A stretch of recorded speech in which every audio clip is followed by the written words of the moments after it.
because we didn't have a JEE, we didn't have a CET, at least me, some of them have got. Today their competence level is much higher than, if, I wonder sometimes if the JEE was there at that time, I would not have been selected here. I am telling you frankly, that is the type of intellectuals coming here. And what is their contribution? The contribution is great. Some of them, there are about 7 or 8 unicorns come out of this college. Don't compare with the IITs, etc., etc. What we are doing, we will assess. There are about 7 to 8 unicorns, probably you all know, Practo, Taxi for Sure, Koo, Simply Learn, and many, many people. In the manufacturing, there are number 1 AMS and AS designers, they are from us. The PCB manufacturing, Pep Shankar, all these kind of people. They are all making world map. They are all the people who have done something in the world, number one, like that they are doing. So, what is there in it for me is a forget. But what is that institute got out of them is a great thing. Because there is a brand, there is likelihood that your relative's child wants to come here. Why? Because you have created a brand. So that is the kind of a thing. So whether they have given Tanuma Dhana or irrespective of that, they have given a brand and the KRC has brought a brand from them. Thank you very much for the unicorns or the small scale industries or SMEs or the vice president and presidents who are working for big companies. Like I think in the same dais I would have mentioned KV Kamath's name n number of times. I have nothing to do with KV Kamath or the ICICI Bank, but the brand that he created for this institution is tremendous. Sell to all of them. So next, there are 10-15 chapters started. There are 30,000 alumni of this place. So what is that we collectively can do it is my focus. I tell people we are very poor marketeers. So I think whomever the association active members should create a small shell of marketing. We are still not marketing our institution with this kind of a brand. If you are a businessman, what you would have done? Think that way. You would have marketed yourself. If your son is a doctorate in some big chapter, how do you market your son or he himself? If you don't know, if you are not making aware of what is happening, then there is no possibility of marketing. So I think I want people concerned to take 3-4 business school people from here only, make them a marketing brand. It should not look like that you are beggars. You should look like that you are marketing your product. There is a business house. There are some activities happening. There are some very good activities happening around KREC, biogas.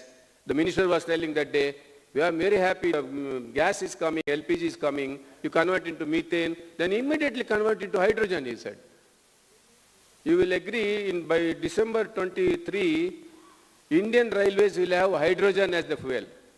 So if KREC is if the KREC is producing hydrogen from the biogas and putting it in the hydrogen plants and give it to the villages to light, what a phenomenal change that we will have. We will take it. So we are proud that KREC is doing something of that. Day before yesterday, somebody said the KRECN has invented some 60% efficiency of power generation from the sea waves. So he wants to come and see me. I don't know what he wanted to see me because this marketing is a big issue. You know an idea, but marketing is an issue. Like that, I want Professor Desai as alumni dean and the team and all of us put together, have a small marketing team, you market the brand, you market the institution, then automatically the money that is required to come to this institution will come. I am sure of it. Thank you very much. So with these few words, what is next 10 years? Somebody should write a plan. So next week or next month, some new director will come. Please make sure that you are very coordinated, big relation with the director and the professors here.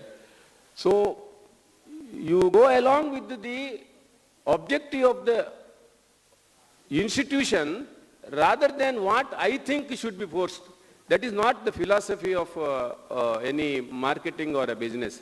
What is that institute wants, how it can be implemented.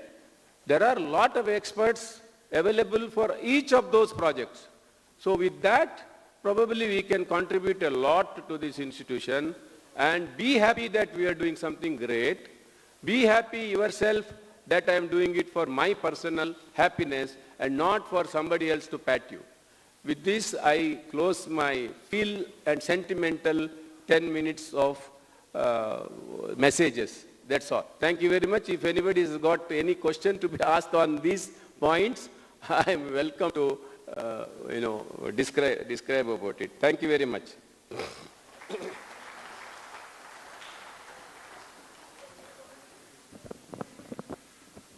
Well, after the successful inaugural session, Yagna Narayana, I always, when I see the first few words of Yagna, I always feel he's youthful, he's adventurous, he's go-getter, and always feels nothing is impossible. And more than that, he's affectionate. So that's Yagna for me.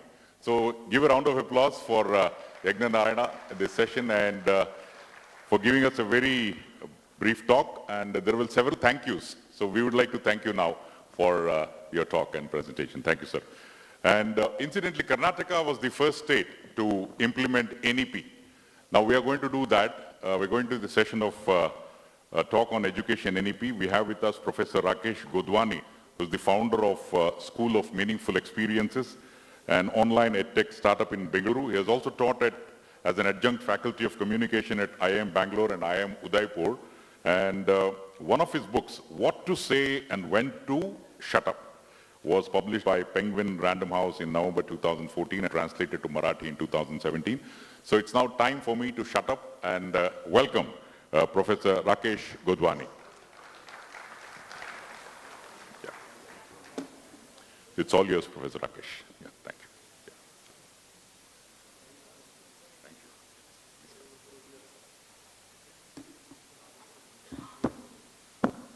Thank you. Good afternoon, everyone. I am so humbled and so excited to be here.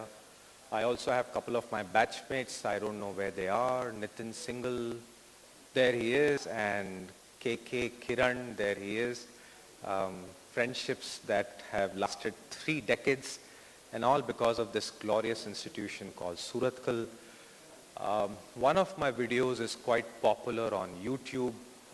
If you have not watched it, I must tell you, I chose this college just on one data point, and that was the beach. I had no other idea where this institution is.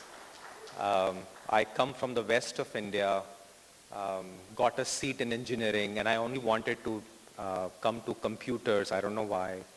And somebody just before I was about to enter the counseling session to get my seat, just said that there is a college on the beach. I heard that and I changed my entry and I entered the counseling session and there are 3 professors and they say, what do you want? And I said, I want to go to the college on the beach.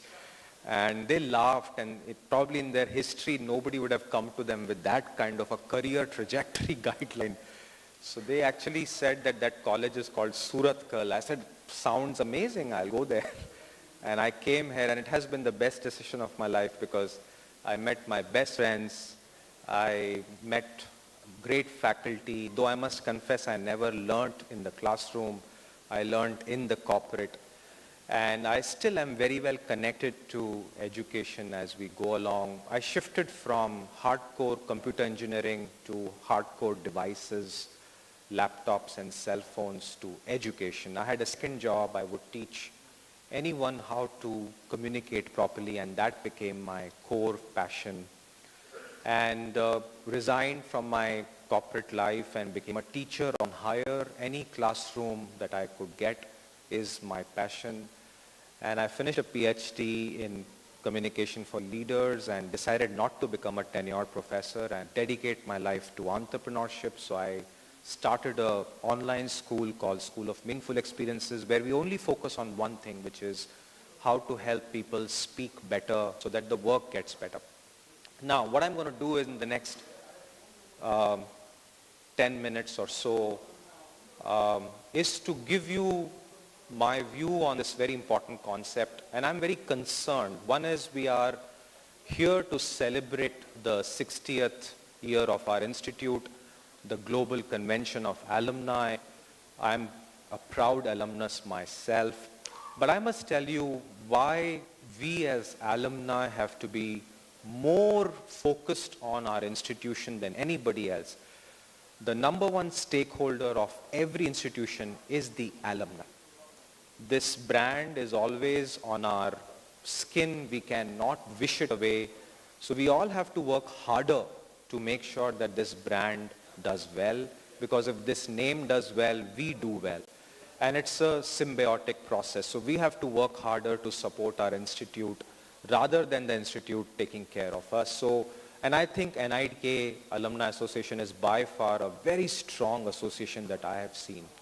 I also was the head of IIM Bangalore Alumni Association. I built it up, and I'm working with the institute to see if we could replicate that model as we go along. But the question I'd like us to talk about is just a simple question, that what is the role of an education institution? Because that is a question which we are now grappling with. And I'd like to just give you a historical perspective as we go along, just with this one slide, and then I'll tell you an example and give you my recommendations and close. If you look at the starting point on this slide, around 4,000 years ago, the institution, the school, was a very small, very, very focused institution.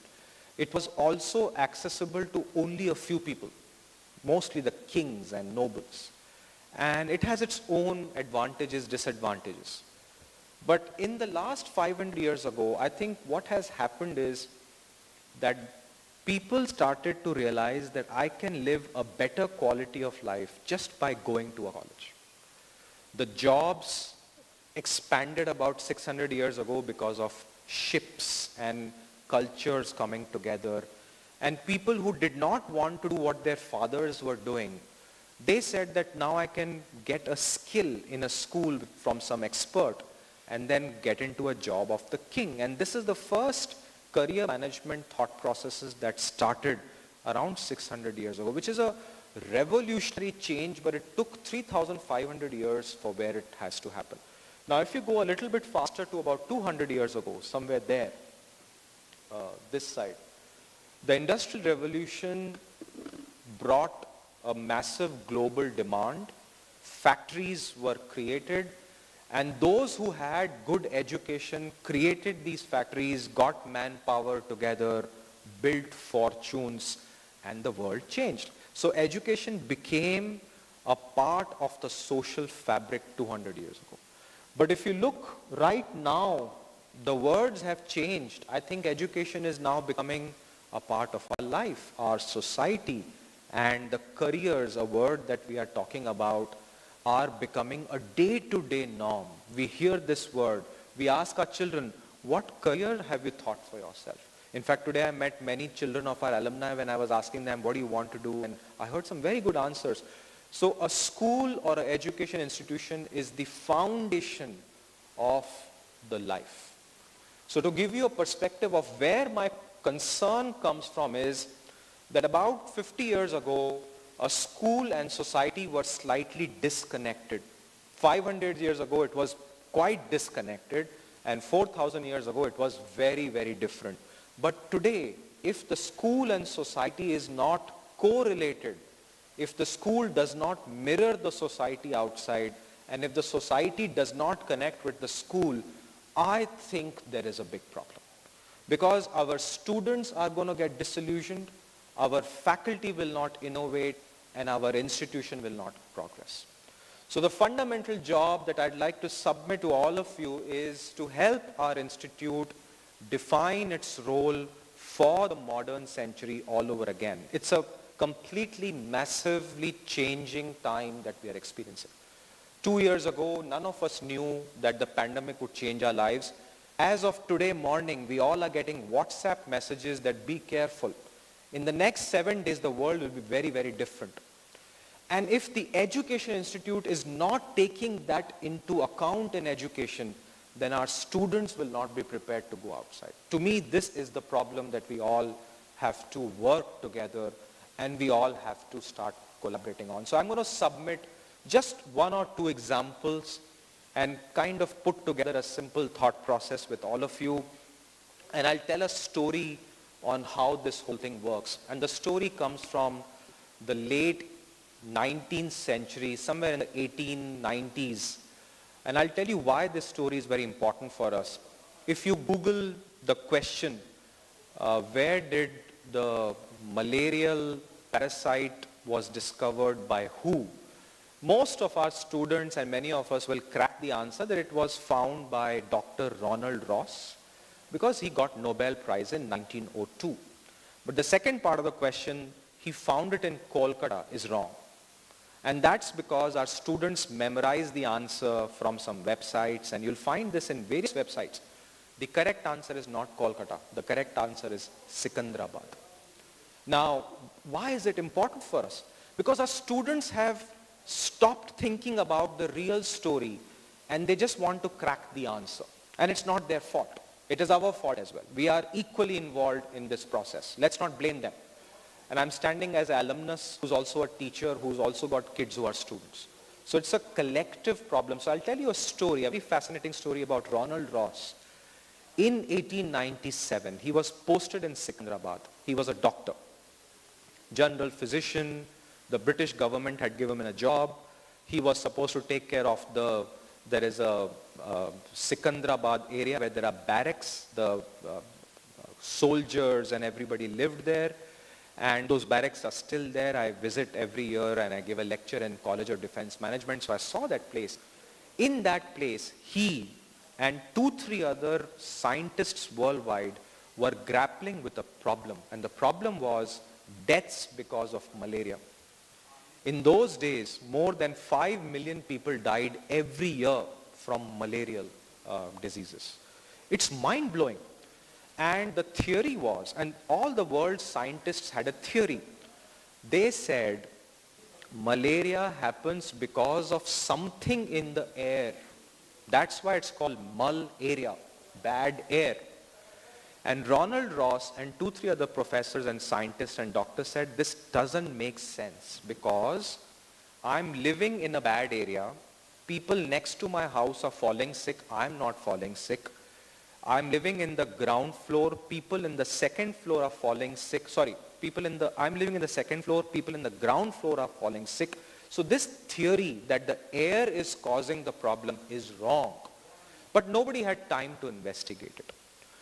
So he started to work with few other professors worldwide. They started writing letters to each other. And they were not people who understood microscope and chemical labs and all that stuff, but they were enthusiasts. They wanted to solve this problem. Their mission was, how do I reduce the number of deaths from malaria? Advances had been made that there is a malarial parasite that was discovered, but they didn't know how this parasite spread over the world. And they thought it's the air. And Ronald Ross said that I have a feeling it's the mosquito. And everybody laughed at him. So he, in his small little clinic in Sikandrabad, he had a small microscope. He had some 1 or 2 assistants, and he would tell them, go collect mosquitoes, and would capture them, put them in beakers. He would breed them. He would feed them the blood of a malarial patient so that the malarial parasites go in the mosquitoes, and he would then, spread these mosquitoes and see if it spreads. And he had a working hypothesis that there are certain kind of mosquitoes that spread this, but he had to prove it. And it took him about 5 years to figure out one particular kind of mosquito. Imagine the challenge. You are in 1890s. There are so many mosquitoes around you. Finding which mosquito carries the malarial zygote is a nightmarish problem. So how do you crack it? By elimination. So you capture a lot of mosquitoes, bucket them into beakers, and there are photos on YouTube and Wikipedia you should all Google. In fact, if you want a lecture he gave a fantastic lecture of how he discovered this. It's a delightful lecture. It's about 92 pages long. He gave it in 1902, and I have a copy of that. It's also available on nobelprize.org. He explains that he spent his own money to buy these beakers, get those chemicals, acids and bases so that he could store them. And he hired people to catch mosquitoes. He did all kinds of permutation combination. His microscope was very old. Imagine, Hyderabad is not a cold city. It's a very hot city. In May, June, July, you are sitting in a lab and you tell your assistant that pankha band kar do, because if I put the pankha, the mosquitoes run away. So you are sitting and he wants mosquitoes to come so that he can capture them and put them in a beaker and study them. And the mosquitoes would die, he would take them, put it in the microscope, and he would dissect them one by one to see where is that zygote. And he couldn't find it. It took him 3 years. And then he was posted in Khairwada, Udaipur. He was posted in winters. There was no mosquitoes there. So he found out that the same mosquito also attacks the pigeons and the sparrows. So he started collecting pigeons and sparrows there. From there he was shifted to Assam, and then he came back to Secunderabad. And in Ooty, in 1897, I think it was 20th August 1897, he was in Ooty. And he saw a particular mosquito sitting in his house on the wall. And he had a hunch that this is the mosquito which causes malaria. And he didn't know what it was called. This is 1897. So he wrote letters to people, and there is no cell phone which you can take up. So he drew that mosquito from his memory and sent it to his friends. It would take 30 days for those letters to reach, and he would get answers after 30 days. And somebody said that it looks like an Anopheles kind of a mosquito. And that's where he came back and he attacked the lab with the research, and he found out that this mosquito comes only in stagnant water. So his theory was now proving right. So stagnant water, one particular mosquito, and then he started to collect them and found the egg inside the stomach wall of the Anopheles mosquito. And when the Anopheles mosquito bites a patient, the egg travels from the saliva of the Anopheles mosquito, goes inside the other patient. And the patient then transmits the disease to everybody else. Once this was done, the solution was very clear. What was the solution? Go to all stagnant water ponds and put a drop of oil, which we all read in our books. Don't you remember that? And he did this in 19th century, 20th century, and the 5 million deaths came down to 0 in 1930. Now, all of this wouldn't have been possible if Ronald Ross wouldn't have started with a question, which is, why are so many people dying from malaria? And what can I do for it? Number two, I'm a doctor. I'm not supposed to do this. He was supposed to take care of medicines and read the pulses and take care of their biological and anatomical issues. But he went outside his discipline to research chemistry, botany, and many more things, to zoology and many more things to figure these things out. And number three, he collaborated with other professors around the world to crack this problem, and he won the Nobel Prize for that. To me, this is the education we have to start giving in every institution of our India. NITK has one of the best facilities. It has one of the finest people I have met in my life. I think now we all have to come together to give our students the best education that is there for them. And the education is nothing but a problem-solving approach, interdisciplinary approach, an education that allows them to choose what they want rather than we telling them what to do. And finally, in the end, we've helped them become better citizens. So I'm going to just close with just one or two more slides, and then I will cause, this is what I think is the objective of education, that our learners should be able to interact with industry very well. We are very good here, but I think we can strengthen it by more and more problem-solving approaches that we give them. The second, they should be able to deal with society better, which is a big problem. I can now tell you that our students are good engineers, but when it comes to having relationships, having a good life and engaging with society, Everybody is suffering there, and the pandemic is making worse. The third, environment. Very soon our world will lose all resources, and we have to be very mindful of it. So our students have to be connected with the environment. And the last is they have to be connected with their selves. This is where, who am I? What am I doing? What is my happiness? What is my wellness? Are all areas that we have to do. So I'm sure we are all doing great. The alumni would be very happy to support the institute in this regard. And the final thing that I'm going to talk about is that there's an opportunity for the institute to do a lot. And I'll leave this slide with you. I think my request to the institution is please use alumni to help you with more interdisciplinary electives. I think there's an opportunity for the institution to also start a completely new liberal education thinking, which is very good for the society. And the last is help them balance between electives more so that the students can do a better job as we go forward. I have a lot to share. I'll leave you with this one slide, which sometimes I get very worried. I've said this, I think Karan sir remembered this in one of the breakfast meetings that we had. This is a very scary number that I will tell you. There will be 10 billion people in the next 30 years. I think it's a lot of people. Right now we have crossed 8 billion. The average age, 100, will be very common. There are some people in this room who will cross 100 years of life. We are now touching about,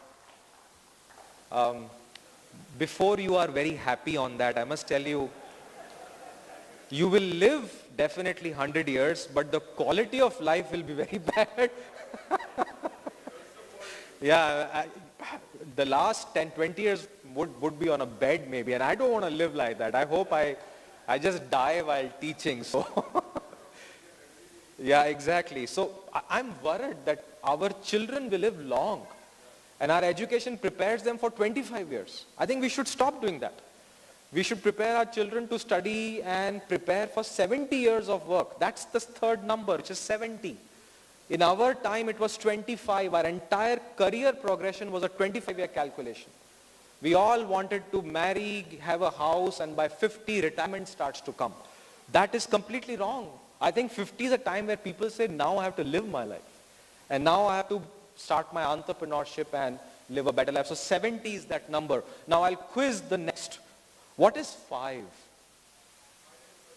5 days working तो हो गया sir, अब तो 4 पे आ गया और 3 पे आ गया. Who said that? अरे 5 तो is history. 4, हाँ? 5 working hours a day. Sir, पैसा भी दो पर 5 घंटा काम करूंगा. IT में हो तुम. I think you are. I like how people are so clear in what they want in life. 5. What is 5? I'll give you the answer. There will be minimum 5 complete career shifts by students. I'm in my 4th career shift. I was in computers. I went to a software company, then a technology company, moved to sales marketing, became a PhD student, and now I'm an entrepreneur. Complete shift. And I've not been trained. I can give you examples of people who have created planes. The Wright brothers were not educated in aeronautics. They didn't even go to college. So I think we should look at these things very, very scarily. 5 career changes minimum. In the younger generation that we have, this number will go to 7 or 9. So you do mechanical, you could become a poet, and then you can become a pilot, you could become anything you want. Complete career shifts, it's going to happen. The last one is the toughest one. What is 3?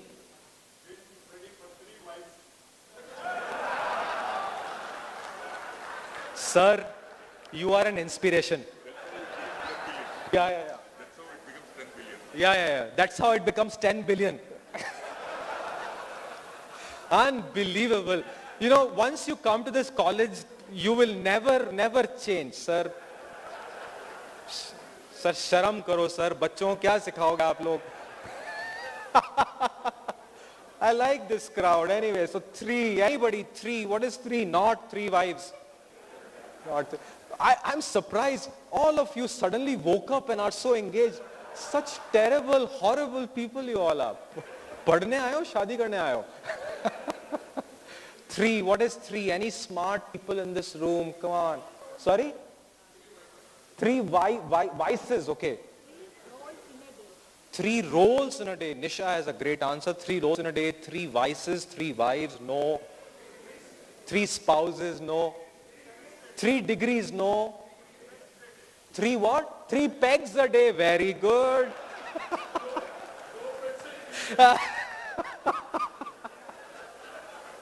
Unbelievable. Ho gaya, sir. I think alumni convention is over. Let's just go now. I'll give you the answer. There will be 3 colonies. One is Earth. What's the second one? Mars. And third, your children probably will stay there. And you will be having a passport. Oh, where are you going? Mars for a holiday. Moon, because one child is in Mars, one in Moon, one in Bangalore. So that day has happened. This is the world we have to prepare our students. This is what our alumni should focus on. Everything else is okay. We will work, we will come together, event bhi karenge, 3 pegs bhi piyenge, 3 wives, I'm not so sure, but we'll get there. My request to everybody is, please come together to make our institute ready for this time. This time is right now. We have a few years to prepare ourselves. Once we miss the window, I don't think we'll be in the top league anymore. Because there are much smarter institutes coming out. They will take over and we are going to be the dinosaurs of education. And I hope we don't become dinosaurs of education. I think we should be the people who advance, innovate. We become the beacon light of innovation for this world. So thank you very much. I had a great time with all of you. Over to you. Can you stay for a moment? Sir, something. Thank you, Professor Rakesh Godwani. Indeed, career shifts, a lot of career shifts is happening already. And before we leave you, I would request Mr. A.S. Karant, the wind Karant, kindly come out, give a memento to Professor Rakesh Godwani.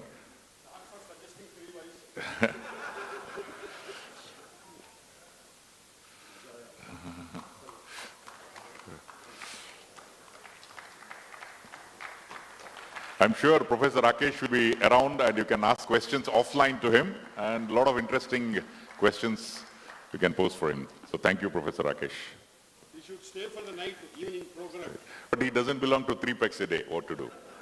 Thank you. Anyway, right. We now move on. We have with us Mr. R.K. Shenoy, an alumni of NITK 1986 ENC and alumni of IMB and Carnegie Mellon. He has been associated with the Bosch Group since he graduated from NITK and currently member of the executive leadership team responsible for mobility solutions at Bosch Global Software Technologies. So please put your hands together and welcome Mr. R.K. Shenoy for his talk on emerging technology.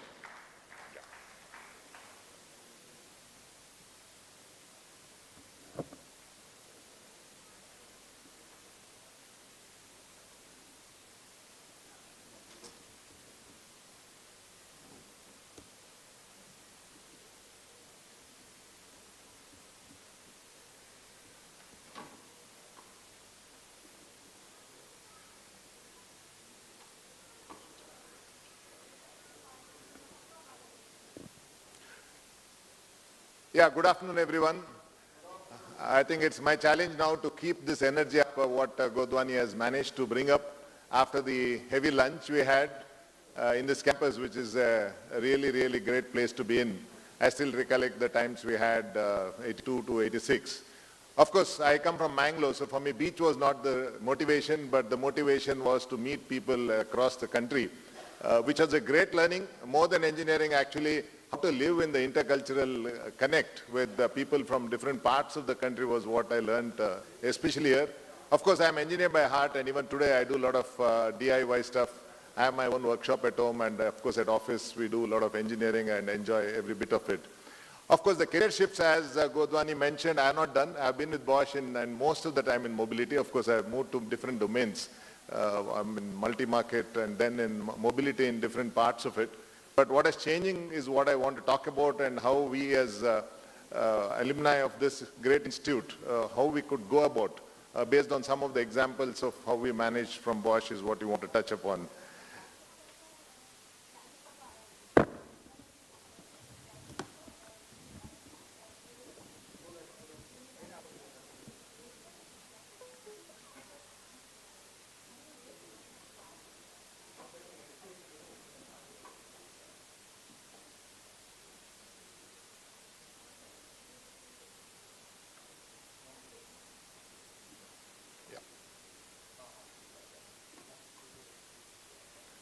First of all, of course, coming from Bosch, I would use that as only a context to talk about how technology is changing and what needs to be done so that we can prepare our institute as well as the student to come out. The domain I'm touching upon here is, of course, mobility. We know that mobility has changed quite a lot. When I was at NITK, it was purely a mechanical machine, as we all know. There was not a single part of electronics in that. And over time, in 1990, when I switched to mobility as one of the first engineers who started developing electronics and software for this at Bosch, is when I moved over and really realized what important changes that are happening. Meanwhile, you may be knowing that we have more than 60 or 70 electronic controllers in every medium-sized car, not even the high-end. And it's no longer each domain that's important. Earlier, it was each engineer thinking about only braking or only engine and things like that. It's really cross-domain.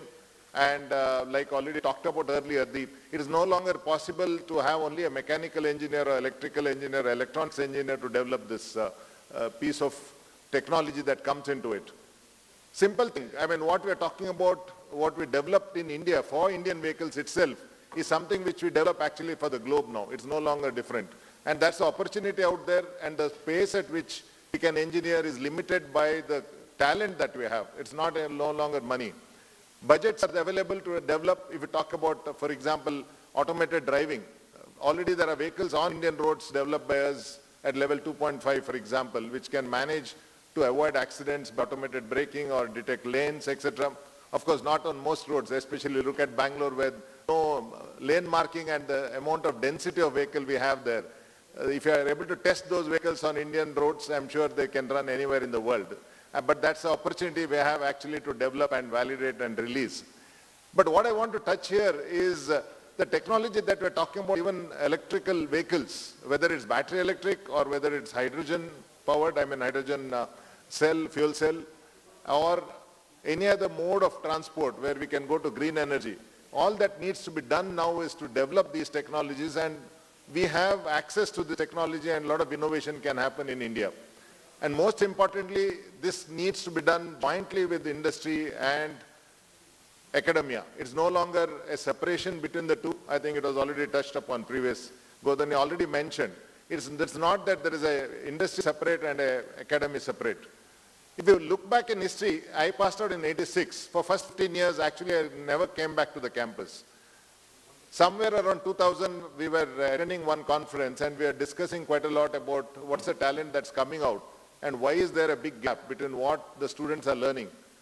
They're learning on microprocessors or controllers, which are really ancient. The what which I developed or learned, say 8085 controller, this was still being learned even in 2000. And we said if this gap is only because we are not trying to bridge the gap and academy is not working with industry. I realize it's actually the other way around. We know that the industry is moving fast, the technology is changing so fast, but we are not actually engaging together to bring these changes into the academy is what I thought. And many of us together, we try to work and bridge this gap. Of course, this is depicted in one of the slides. I put a simplistic slide here to talk about, while we talked about mechanical engineering, hardware and software, this is of course the basics that is there for most of these products we're talking about.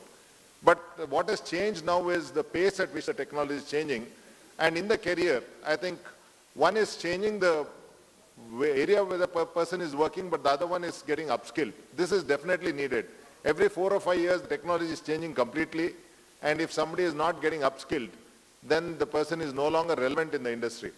So it is actually a joint responsibility that we need to upskill in the industry as well as jointly along with academia to see how this can be bridged.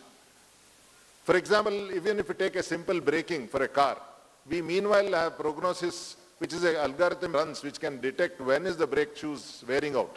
We would have earlier tried to remove the brake shoe and try to find out or predict it based on only number of kilometers. Even oil change was simply said you should change every 5,000 or 10,000 kilometers. Any longer it's not needed. We know that this can be calculated. There are algorithms running. For example, the modern vehicle, we have developed this algorithm from India, which can detect when is the oil degradation happening and then change the oil accordingly. But these are combination of the deep domain knowledge that's needed along with mathematical models or AI/ML that can run or digital twin that can actually simulate completely. But coming to simulation, actually we had another finding recently. With 2 years of pandemic, while on one side many of us were happy because there was no much travel, we were able to work from home, we were able to eat food at home. But what we realized is the engineers who passed out, who studied on third and fourth year during the pandemic, and they came to industry, they never even knew how to switch on a lab or operate labs because they hardly actually worked in labs. They were not able to do this. And that is where we realized that we need to quickly upskill or do this skilling in industry itself. Of course, pandemic definitely helped us that the world is meanwhile flat. If a project is being run, earlier it was typically, for example, for Bosch, most of the projects were led out of Germany and the team members may be sitting elsewhere in the world. But meanwhile, the project lead can be anywhere. It can be in India or BGSW, Bosch Global Software Technology. We have center in Vietnam and Mexico as well. The project lead can be in one place, the expert can be in another location, and the teams can actually be spread out. And these innovative projects can be run anywhere in the world, and that is where has changed completely the industry. This is something which, of course, I know that academia also has changed. We know that there are a lot of virtual classes, but we should for sure not do is even labs being completely virtualized, because then you have no access, you have no physical connect with what's happening in the world. And this is something I think we should definitely focus on. And when you talk about the infrastructure in NITK, when I talked about 15 years later when I came, what was shocking for me was to look at the ICE engine lab. Not a screw or a bolt had changed in this particular lab after 15 or 20 years. That is when we realized that actually unless we upskill it, because on the road, the vehicles had common rail systems already. We were developing common rail systems which is completely controlled through electronics. Of course, the mechanical system has to be there on the back end. It's mostly a mechatronic system. But unless we have a combination of hardware, mechanics, and electronics and software, we are not able to develop these new technologies for these vehicles. So this is what I wanted to depict, which means the technology shift that's happening, we need to prepare our students for the future with that. That is where the story of Academy Connect started. Of course, meanwhile, we work with almost 30 institutes, including NITK, and we do a lot of things with various institutes. I'm sure as alumni here, we can actually do much more. Of course, we are doing this from Bosch in small ways with the 30 institutes. There are various courses that we introduced. We have faculty development programs and even labs have been installed in many of these institutes. I'll talk about a few examples. But unless this exchange happens between industry and academy, we will never be able to bridge this gap is what I wanted to talk about today and how we can make it happen, especially for this institute which we pass out from. And I see great potential that we can further develop this. I'm sure many companies are already doing and many sitting in this room are also working with NITK. But I thought unless we scale this up, we will not be able to bridge the gap what we need for the future. Some of the examples, though, not from NITK in the beginning, because I want to talk about what we are doing to train engineers who come from various institutes. Over the last 10 years, we would have recruited close to 30,000 students. Because BGSW today is 25,000 strong engineering institute. We develop products worldwide. Almost 50% of Bosch products are actually engineered out of India. And this is happening because we are able to get students from the academy and then train them and put them onto these projects. Of course, even in the ecosystem itself, we try to see how we can build this ecosystem with the academy so that it's not only Bosch that needs this talent, but also many other companies. Of course, there is a shared interest as well. We know that if we train our own engineers and they're good, this will not solve the problem because all other industries also need them. And that's what raises the talent war that's going on today. And that can be done only if you're able to work jointly. Some examples of what we have done. To start with, we have done many electives, whether it's HMI in KCT or whether it is cyber security. These are both, of course, more software-intensive topics. We have done similarly for power electronics in electrification and other topics or reliability, engineering with PSG, etc., which is more on the mechanical side as well. So we are doing, depending on institute's interest, we have picked up some of those topics. This is what makes students ready for the industry is what we believe. Of course, another side, what we do is post-graduation courses. There was a lot of reluctance earlier in academia to have post-graduation courses defined by industries, which of course needs a lot of approvals, no question on that. But we were able to deploy some of them, whether it's a MTech program for E. This we are done with the NIT Surathkal now. Similarly, we have done it with NIT Calicut as well. I know that the dean is common between the two, but that's only incidental. But we started this sometime back parallelly, and now I'm happy that we have made it happen. But what we need to do is actually also joint innovation. There were a lot of challenges earlier with respect to who owns the IP and things like that. Meanwhile, we have come far away from that. And I believe that a lot of problem statements and challenges are available, which can be actually worked upon in the academy much faster than industry. Because in industry, it's very clear. We look at it ROI point of view, and we cannot do things which we are not clear about success. Whereas in academia, I'm sure that we can try out a lot of things parallelly and see how we can be successful here in terms of developing products for the future. And these are few examples what I mentioned here. The background of all this is, of course, the higher education, because like I said, it is doing upskilling of even our associates. So many of our associates actually go for postgrad in these courses. What is most important, though, is actually the faculty development programs, because many times we believe that there is infrastructure and we know what curriculum has to be introduced, but unless, of course, the faculty development happens and we're able to bridge, this will not help. And that is where I think, meanwhile, we're investing heavily on getting our experts onto the industry, academia, and then they're able to handle few topics as well.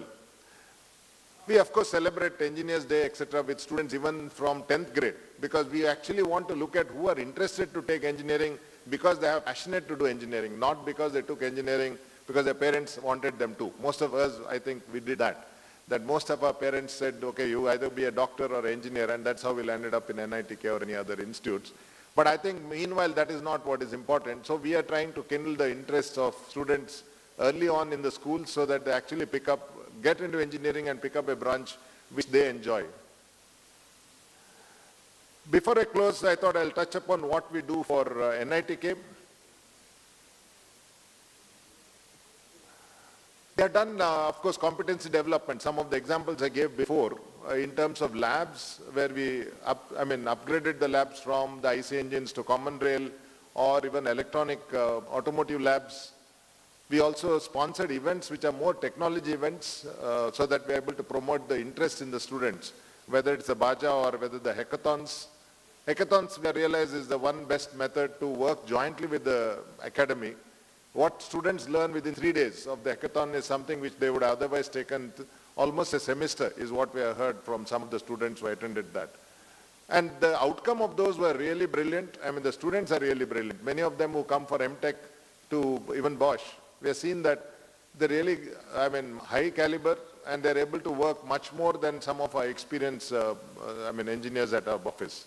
So these are few things we have done, but one specific thing we have done differently in Bosch is actually to identify students who had joined us 2 to 3 years back as the campus ambassadors. This is something which we learned over time, that putting engineers who have been with us for maybe 20 or 30 years, while content-wise they may be really good, but they may not be from, the mindset point of view on how to work with academy, we realize is the biggest gap we have. And branding part of it, if they are to create interest in the students, is something which can be best done if the students who are there from a particular institute and they are working with us, they are the alumni from that particular institute, but only working with us for 2 to 3 years. We have created these teams called the CEOs, the campus ambassadors, and they are the ones who actually connect. And this is one good practice I would also recommend if many of you are planning to do much more with NITK. So with this, I would like to close my short intro on this topic. I'm sure in the panel later on we can discuss how we can go about, and all of us here in this alumni, how can we strengthen NITK, especially on the innovation. Because if you look at the rating of NITK, actually where we fall is more on the innovation part of it. I'm sure there are a lot of opportunities where we can work together and as a team, and I think that is what we are here for today. Thank you.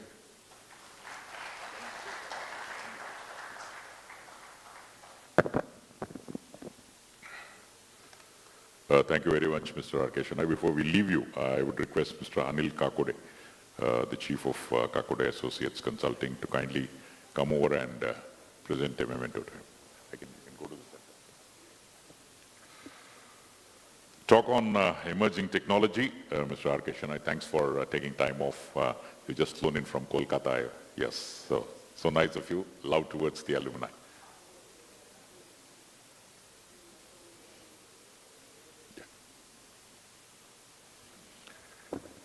Ladies and gentlemen, if you're feeling slightly sleepy, if you put your hands together, the sleep will go away.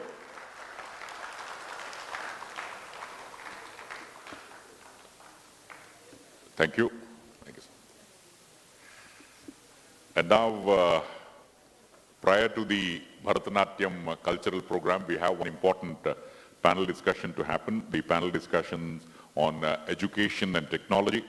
It's indeed my pleasure to request Professor Prasad Krishna, the director of NIT Kozhikode and in charge director of NITK, to kindly come over first.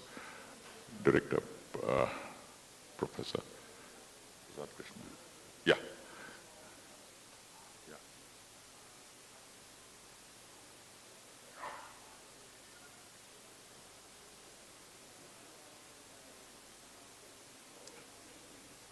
Just got a message that he's slightly not feeling well, but we have Professor Rakesh Godwani, the 10 billion man, to kindly come over first.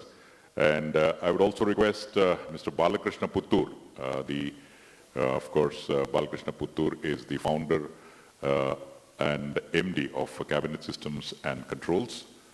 Balakrishna Puttur, kindly come over.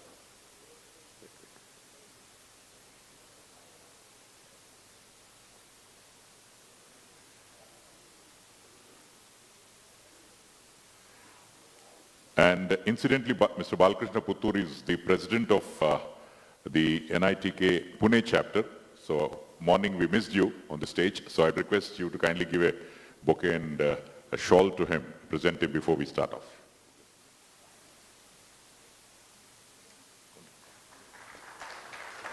Thank you, sir. We missed you in the morning, and this is for being the president of NITK. And now I would like to call upon the other panelists. Kindly take a seat here. Professor Uday Kumar R. Yaragatti, the former director of MNIT Jaipur and in charge director of NITK Surathkal, and a favorite amongst the students. Several compliments from the Union Minister, Mr. Javadekar. I did mention in the morning that if at all one of the most active director. Welcome to you, Mr. Uday. We also have Mr. S.R. Bala, the former head of Chemical Division Reliance, and importantly, General Secretary of the NITK Alumni Association. Welcome to you, Mr. Bala. Yes, very proactive audience. I think the proactiveness is here, that there is no activity there. You need to put your hands together. Yes, we also have Professor Arun Islur to kindly come over, NITK Professor in charge for STEP, Science and Technological Entrepreneurship Park. Hasn't come. He's just said that he's joining us. Yes, I think he will join in later. We also have with him Mr. Mohit Dubey, the CEO of Sectionit Incubation Center, MIT group of educational institutions from Pune.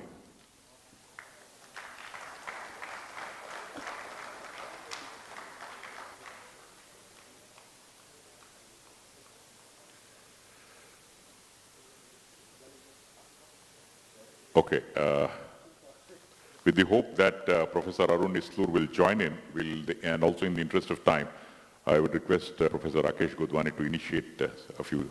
Yeah. And Mr. Rakesh and I do come back for the panel. Yeah.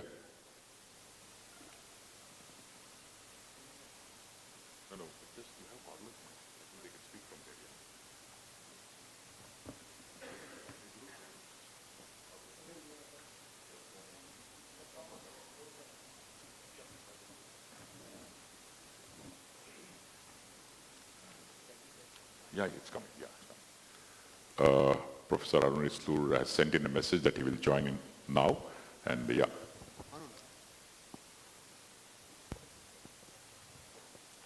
So education and technology, integral part of our lives, just like air and water. Education and technology in today's times is pretty important. I would request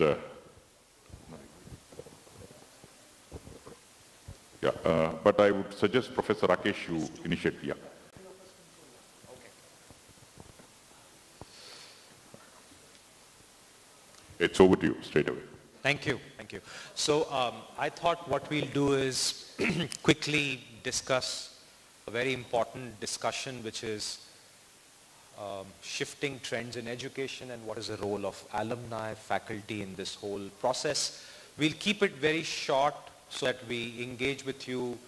I have 2 rounds of questions that I will do with our panelists out here. Unfortunately, Professor Prasad Krishna, first of all, was slightly unwell since morning, but there's another important meeting he had at 4 o'clock with the Senate, so he's conveyed his apologies. And Professor Islur will be expected anytime soon. We curated this, Shinoy sir and I curated this with only one expectation, that we would like to hear different views on what we can do on education. So what I'll do is, I'll just request a quick introduction one by one. All of us, excluding me, will introduce themselves. And the question they have to respond is their quick career trajectory after NITK when they left. So that is round 1. And round 2, I have a specific question for each of them, and then I will do that as we go forward. So first, Mohit. No, go ahead. Just. He's here. Please come in. Okay.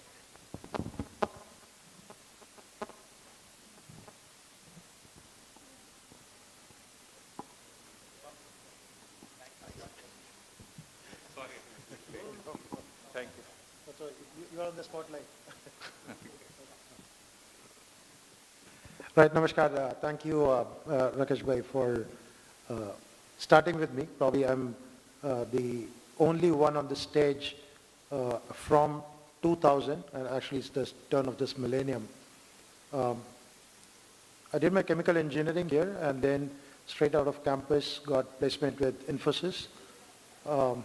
Spent around 12, 13 years with Infosys in the corporate sector, both in India and global. Came back to India, and then under community empathy program, I switched into academic world. Went to my native place. There's a university that I started working with them. Went into the leadership role there as a pro-vice chancellor. Also got an opportunity to travel around the world, visited Harvard University, Oxford University, University of Cincinnati as part of a leadership group, just to understand why the world's best education system is private and not the public university system. Also happened to be on the leadership board of Tier 2 think tank between India and Australia. Traveled to Australia as part of that leadership group. And for the last 4 or 5 years, I am into the Atal Innovation Missions, Atal Innovation Center, which is primarily creating the innovation and entrepreneurship ecosystem across the length and breadth of this country. So it's been a journey from a corporate to academia to the government kind of a role, pseudo-government, if you will. So I've kind of covered in the last 20, 25 years a trajectory of a corporate, academia, and the government pretty much into the policy-making role or the insights of the policy-making role.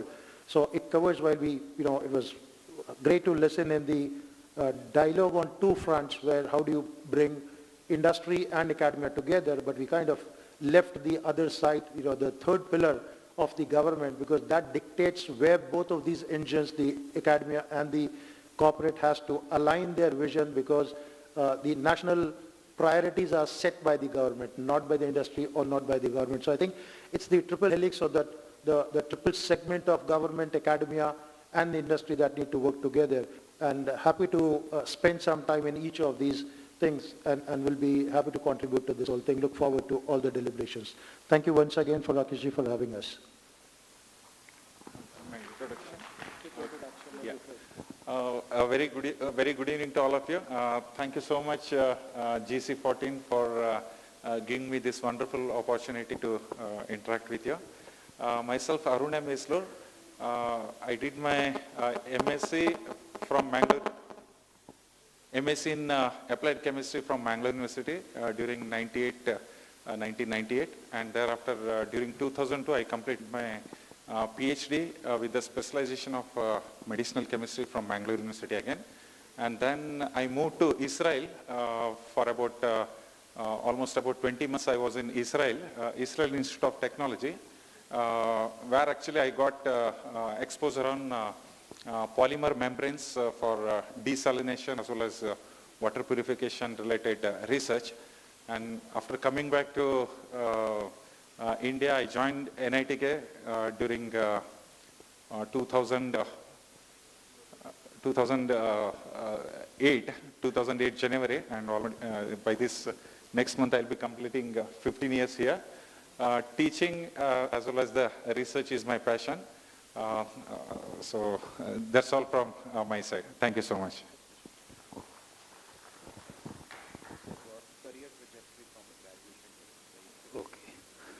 I graduated from 1982 from KRC, and immediately after graduation I joined paper mill. I was there for 7 years. Then I went to steel melting. I was then melting for 3 years. Then I switched over to galvanizing, cold rolling and color coating automation lines. So there I worked for around 6 years. Then in 97, I started my own industry, Cabinet Systems and Controls Private Limited at Pune, where I started to manufacture the industrial automation, mainly for steel galvanizing line, color coating lines, and major pipe industries, where huge pipes are manufactured, and those pipes are used underground or under the ocean for gas transportation across the world. So now my customers are spread worldwide, including USA, UK, Europe, Africa, and other countries. So this is my pleasure that a chance is given for me to be here by the Global Convention team. Thank you. Thank you, sir. Yeah, good evening all the beautiful people here. I am Uday Kumar Eragatti, 1984 BTech last 5-year batch. I am son of Professor R.B. Eragatti. All you know, he was a physics professor. As soon as I finished 84, I went to Dharwad for just a holiday, but I was pulled into the teaching profession in SDM Dharwad as a lecturer for 4 years. After that, my father felt that I should do MTech and join NIT, then KREC it was. So 1990 I finished MTech and joined as a lecturer here. Continuously worked till 2015 in different capacities as a electrical in charge for RE office, then head of the Department of Electrical and Electronics Engineering, then chief warden and dean of student welfare. And October 10th was my last day of Dean of Student Welfare. It is after 3 years. I was selected as Director of MNIT Jaipur. So October 14th, within 2-3 days, I shifted to Jaipur. Along with the Jaipur, you take one, you will get one free. I was Director of IIIT Kota also. That was in the Jaipur campus. Along with that, take one free night, take 2 free. I was made Inter Director of NIT Goa. NIT Goa was facing a land problem where I directly talked to the then Chief Minister Parikar and got 120 acres of land for NIT Goa. After 1 year or so years, NIT Uttarakhand came into MNIT campus. So again, I was interim director for that. So at one time, I was handling 4 institutes successfully with all your love and support and with all the experience of NITK, KREC, Surathkal. In Jaipur, I made a tremendous changes. I brought the NIF ranking, which was 73 when I took charge, to 37. Iska ulta kar diya. A lot of developments in MNIT Jaipur. I started the construction of IIIT Kota in Kota, so that the building is ready. It will be open by the end of December. And of course, Goa is already started. So it's become my passion. And I was chairman of a seat selection board, CSAB, what you call for the undergraduate, for 3 years continuously. And before I came here, I was a chairman for CSAB, CCMT, that is for MTech selection, CCMN, MSc selection, and DASA. All the 4 were given to Jaipur, where I am the director because of my work. And during this period, I did a revolutionary change that I saw that the NITK or NIT seats are full by almost 96.8%. It used to be around about 80% fill and 20% vacant seats. So I could, with the special round, 3-4 special round, I brought it to the 98.2%. And in the faculty side, I was instrumental in, there are a lot of government engineering college across India. The faculty shortage was there. So I requested the ministry at that time, Sri Javadekar ji and Subramanyam was the secretary. I made a national selection. The NITs in the different states will select from that state lecturers for these engineering colleges with the MTech only, not PhD. Even PhD also is it. And after joining, they will do part-time PhD in the neighboring NITs. So that is a part-time PhD. They have to finish within 4 to 5 years, depending on the guide relation. And after that, they have to work for that institute for 5 years. So there is that shortage of faculty in the government engineering colleges across Kashmir to Kanyakumari was solved. That is still continued. It's almost 3.5, 4 years. They'll be finishing their PhD and they have to work for 5 years. That is a pakka, this thing. That one time they did that scheme and now they have closed it. And today's topic, I have initiated a lot of this technology initiative during the COVID period. And MNIT Jaipur, where I was director, we were the first one to start online digital classes, first one to announce the results accordingly. And first time in the whole of India, the placement was also guaranteed 100% at that time, and they're all happy. Thank you. And I'm thankful for my own institute, my alma mater, and alumni who have given me this opportunity to be here rather than running around. You saw me in the morning, so I'm sitting here. Thank you. Good afternoon. I am S.R. Bala. Like Mr. Mohit Dubey, I am also a chemical engineer, passed out in the year 1974. In fact, I had a golden period in this glorious institute, and that bestowed on me the gold medal, President Gold Medal from the Mysore University, University of Mysore, in the whole engineering discipline. Then after my completion of the engineering, I had a short stint in ONGC, Gujarat. Then I later shifted to BRPL, Bongaigaon Refined and Petrochemicals. That is actually a sister company of IPCL Baroda. Later, Engineers India Limited picked me up. So I worked with Engineers India for 11 years. Then again, Reliance picked me up. And with Reliance, I had a long stint for almost 21 years. And Reliance, in fact, I was instrumental in preparing the project report for the Jamnagar refinery project. And the management took the decision based on my project, my team's project studies. And now it is one of the largest refineries in the world, Jamnagar refinery. And after Reliance, I thought I should work in a global company. So I joined AMEC First Wheeler Singapore.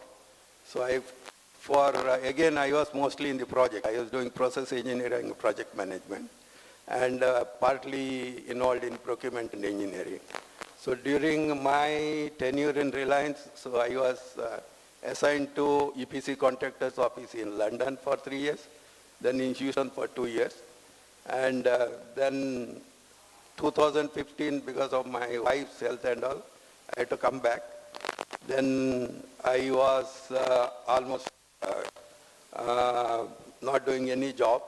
Then I took some consultancy work for some time. But during COVID time, I stopped everything. Now I am only leading a retired life. I am doing mostly the social work, like now I'm the general secretary of this alumni association, and I am spending most of the time on social activities. Thank you. Thank you, sir. So the umbrella of our discussion is one question, which is how do we reinvent engineering programs using the NEP 2020 framework. Since S.R. Bala sir was the last to speak, I'll ask him to be the first one to take the question. Sir, you set up Jamnagar refinery, you were instrumental in so many projects. Honestly, tell us, which subject that you studied here in your engineering has helped you outside the college? Is there any subject that helped you? If yes, which one? And is there a subject you felt have been trained when you were here?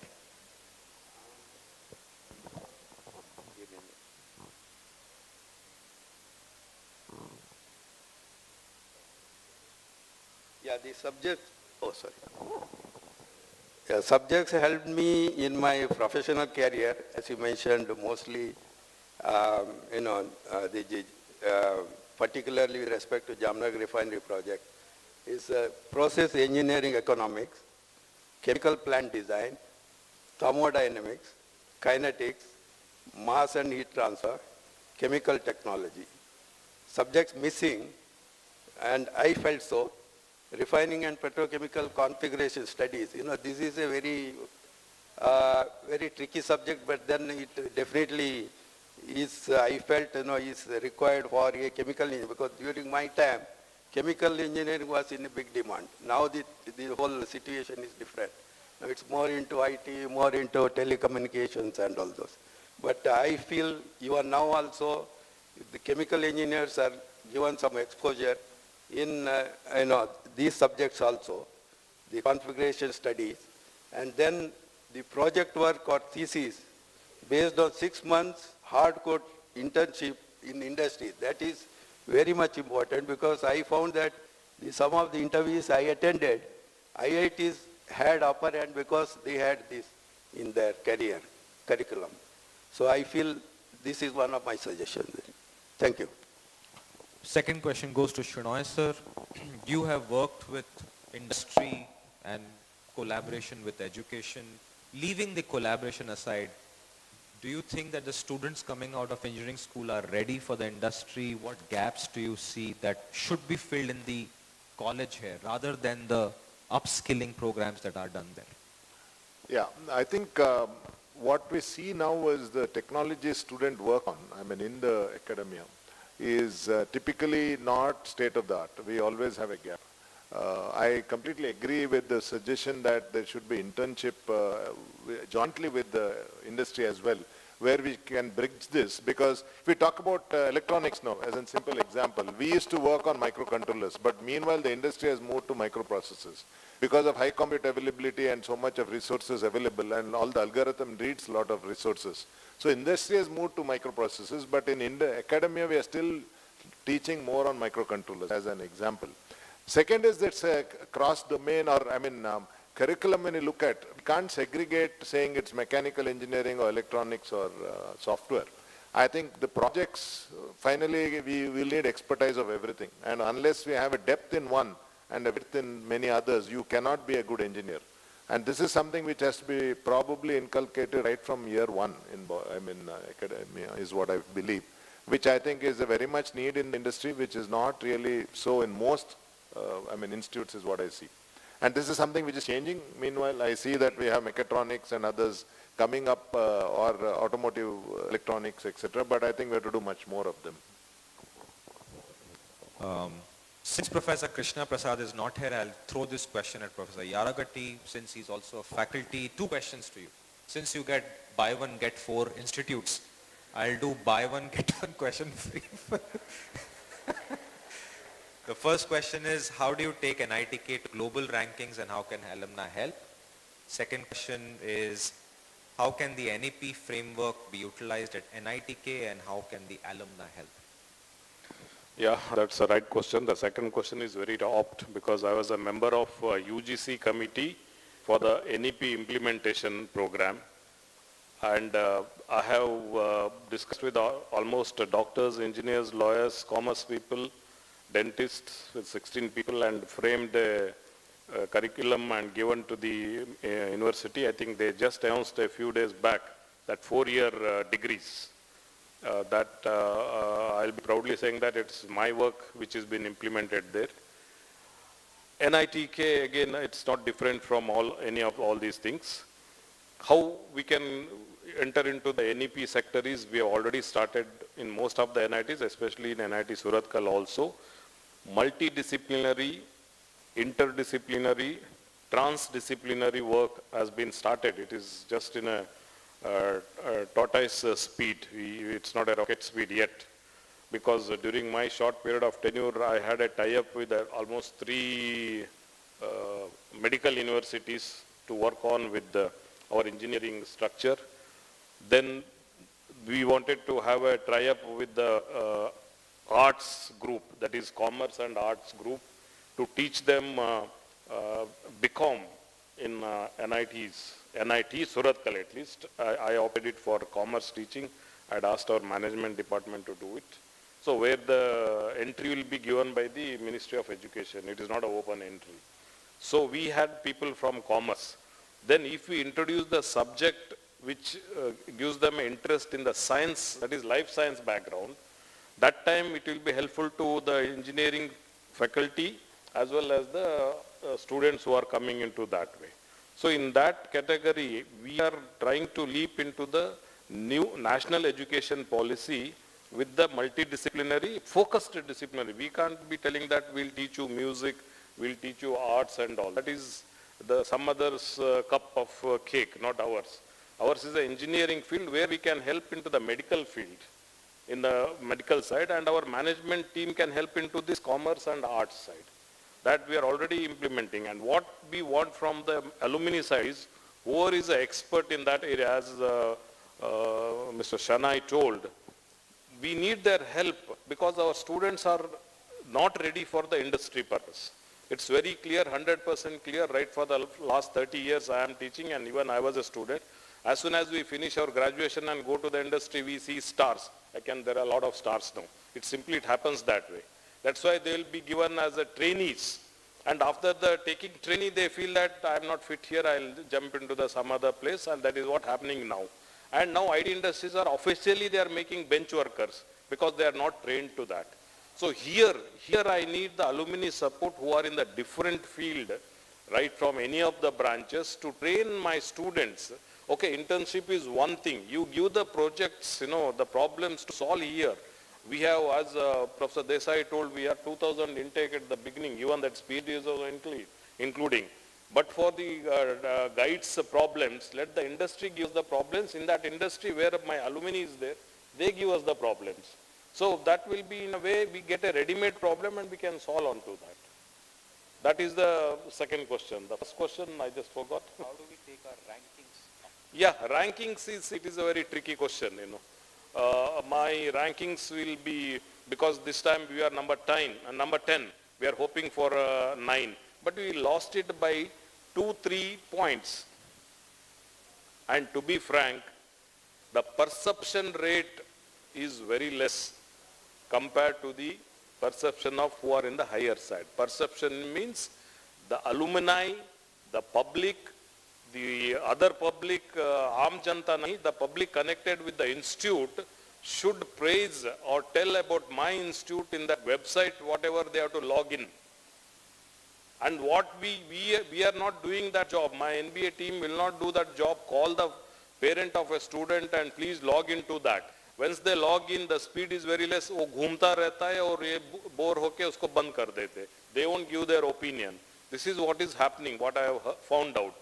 So our perception is, compared to the other thing, we are just 5 to 6 less.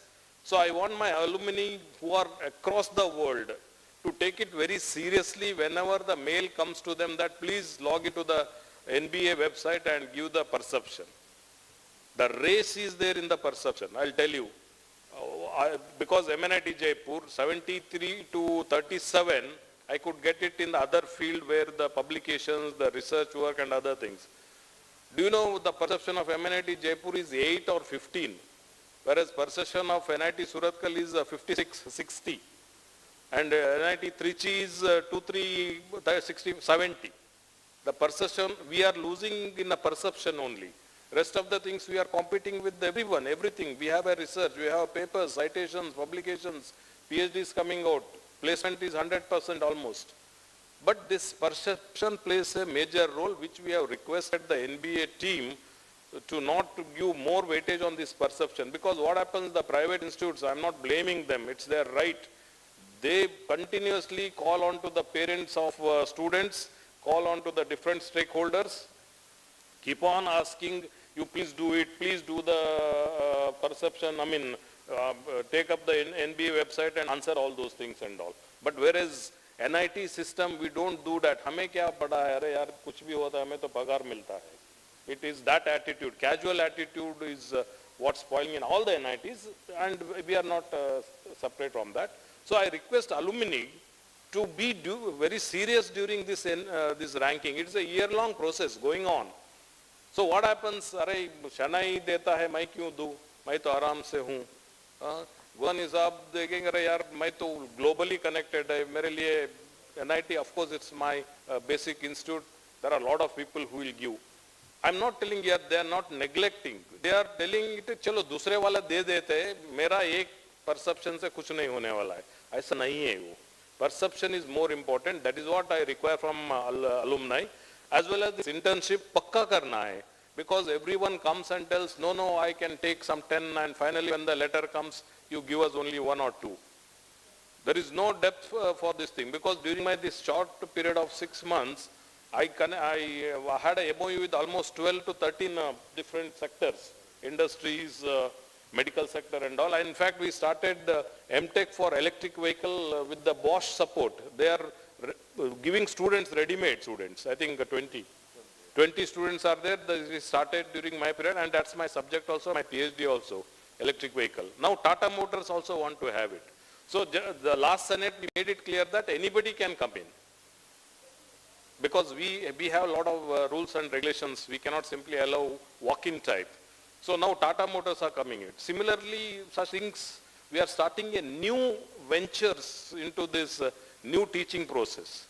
And my idea and attitude of the leader at the helm of the affairs in the academic side is be a student-centric teaching system. We were all with the teacher-centric, for your kind information. Whatever the teacher taught us, we studied. The generation gap, the scenario has changed. It has to be a student-centric. In your crowd, if you have a 2,000, what is their main subject they want, you have to give, you should be ready for that. So for that, if my faculty is not ready, I request all the alumni who are expert in their subjects, at least spend some time, come here, give the lectures or online lectures. That will help. Right, I think I am clear.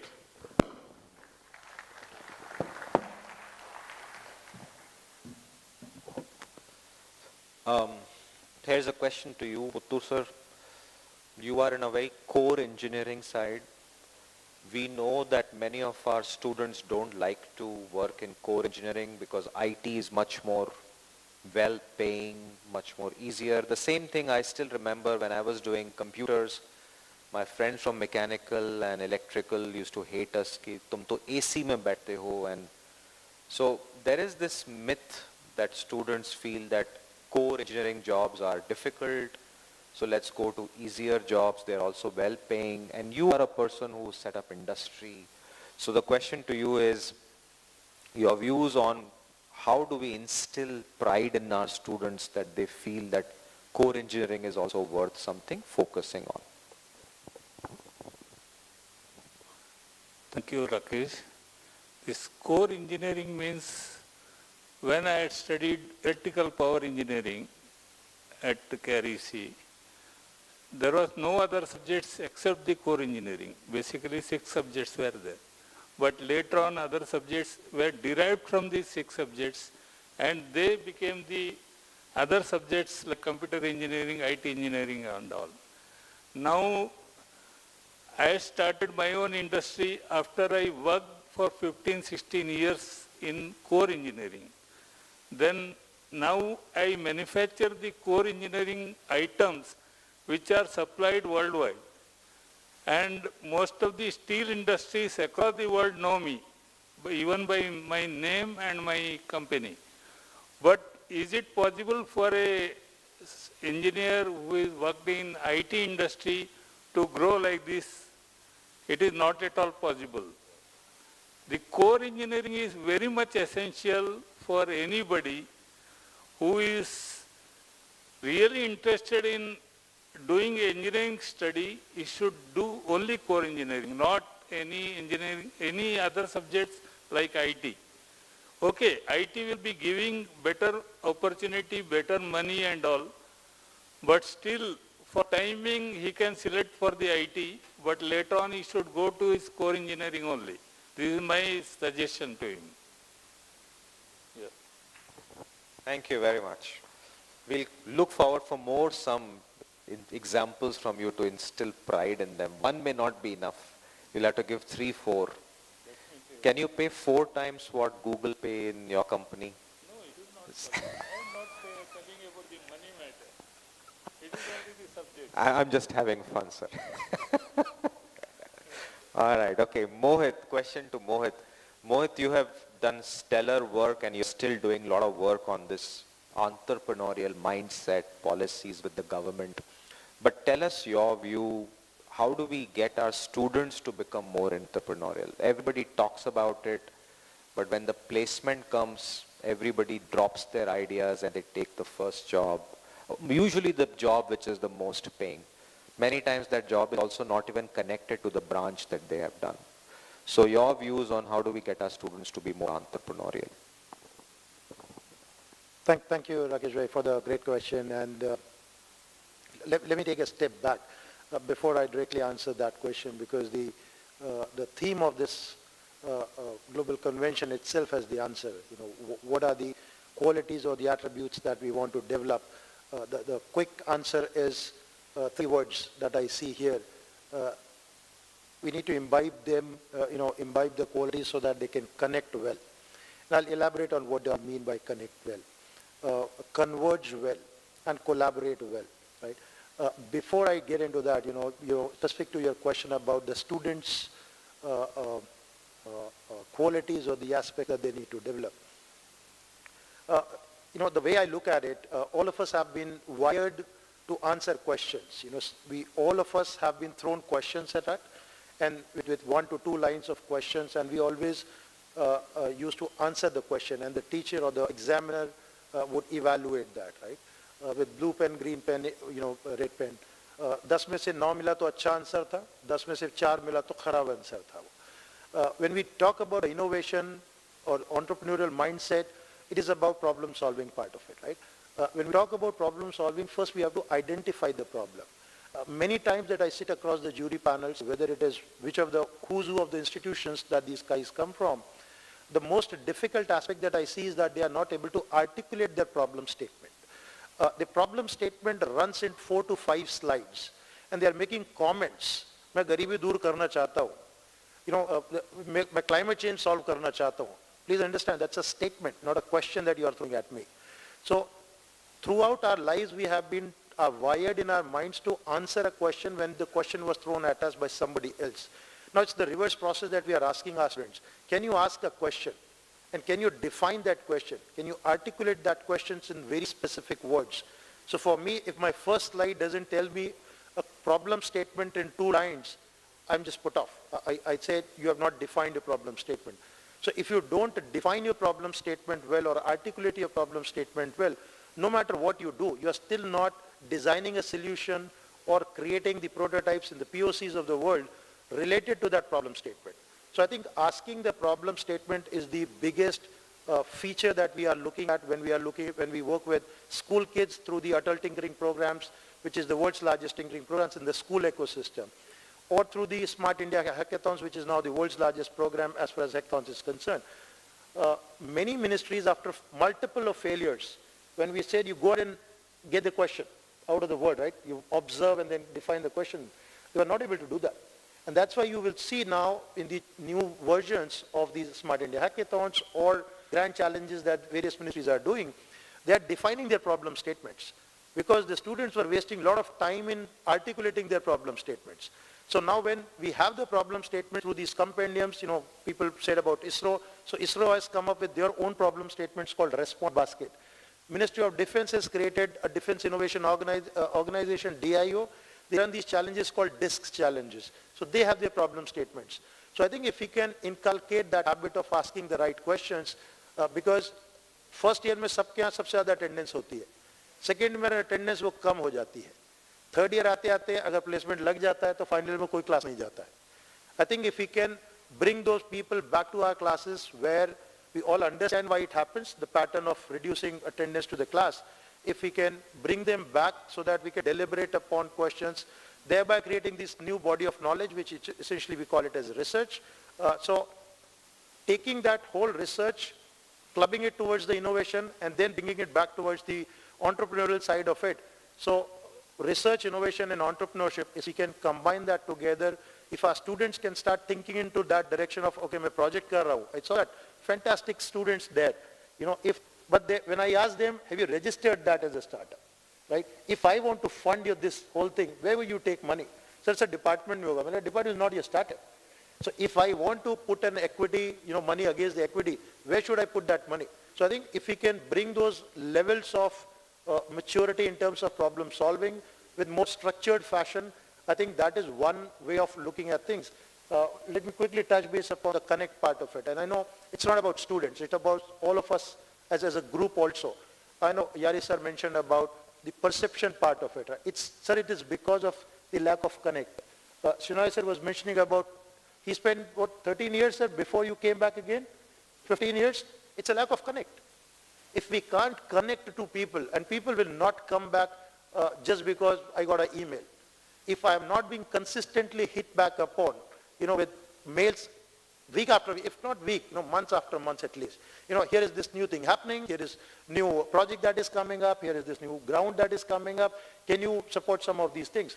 Beyond money, I think, the old generation might have phenomenal money.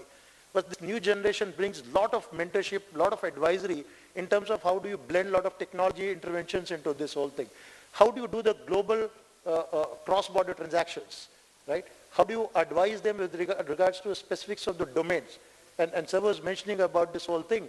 लोग आते हैं agri tech में, मैं सबसे पहला सवाल पूछता हूँ, tech हटा दो, agri में आलू बताओ नीचे उगता है ऊपर उगता है. So because if you don't understand the domain well, tech will not help you. Tech is only about scaling those solutions, making that reachable to the masses. But you still need to know the domain.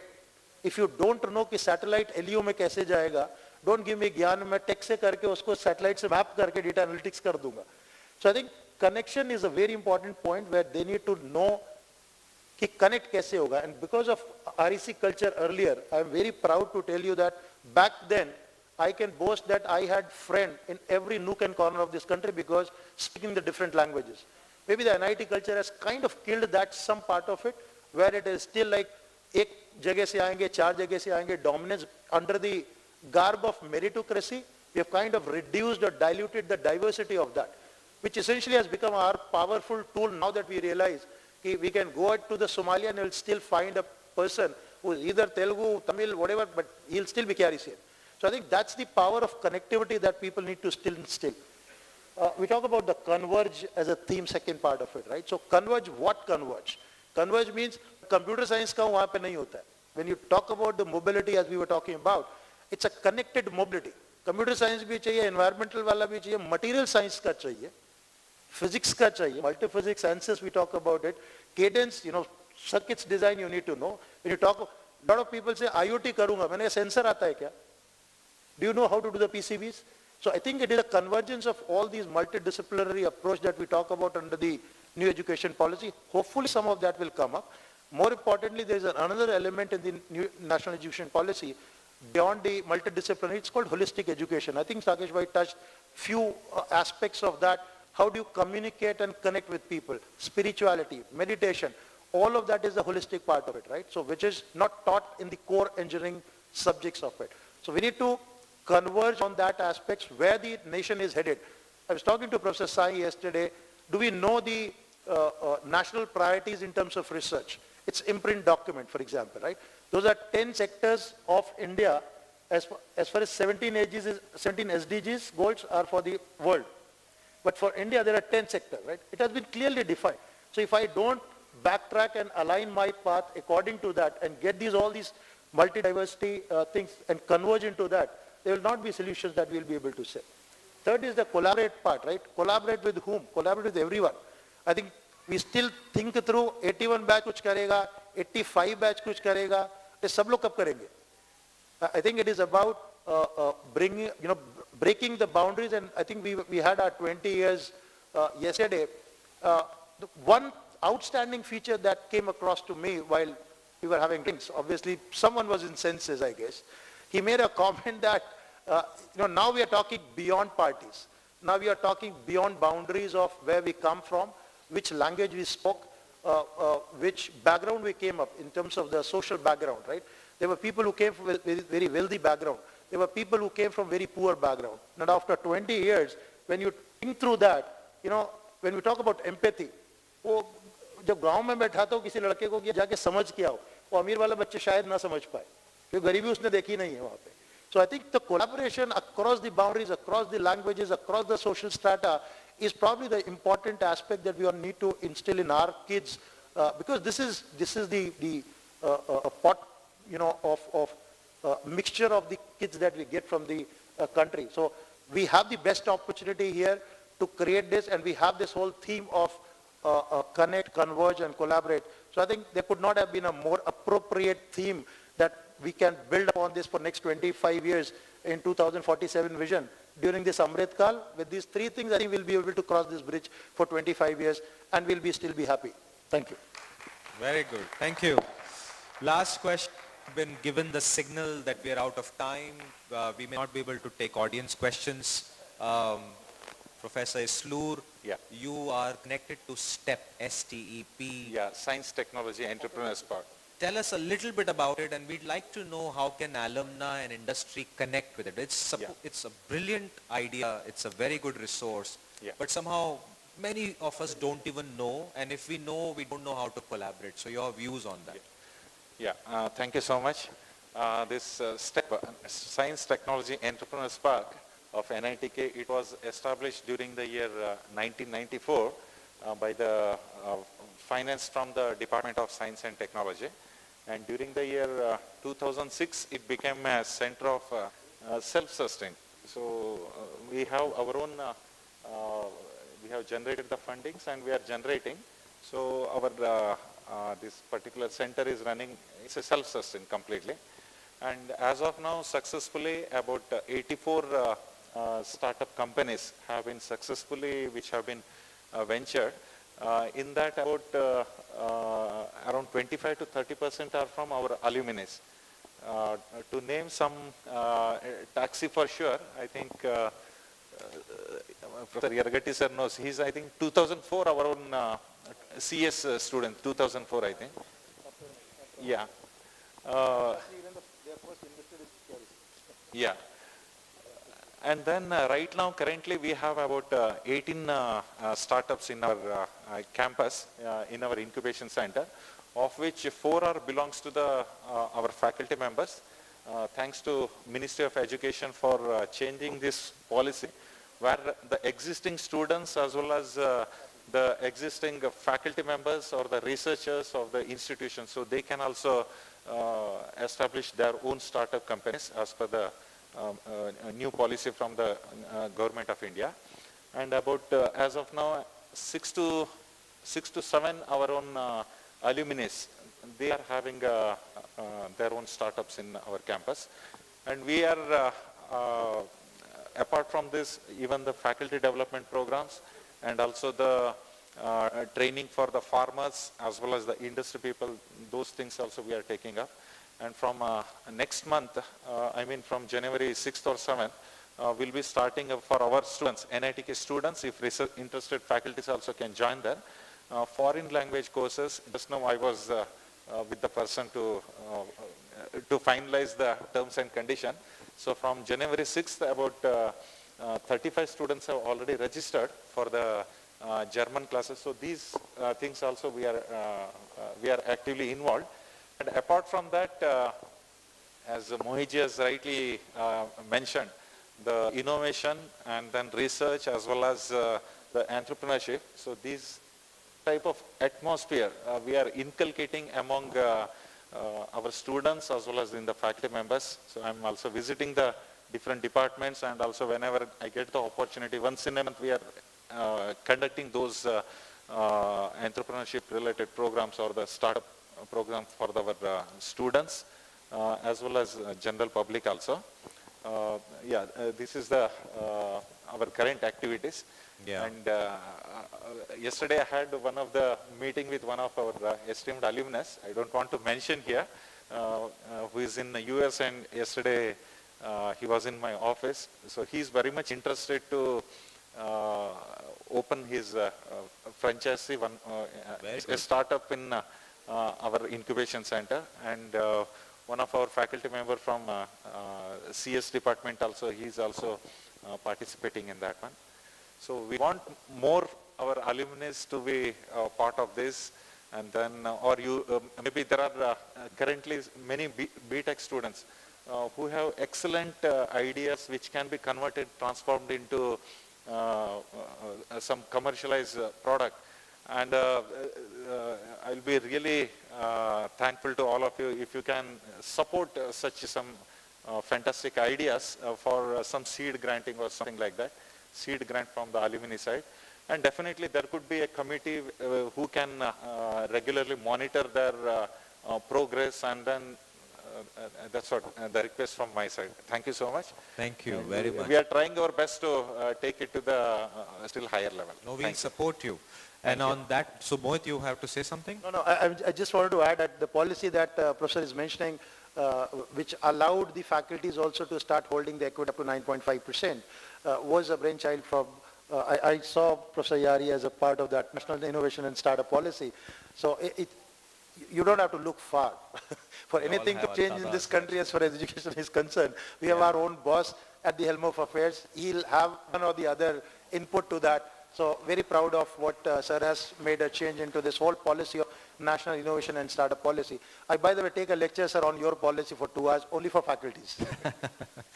Very good. So on that note, we'll end because we have, yeah.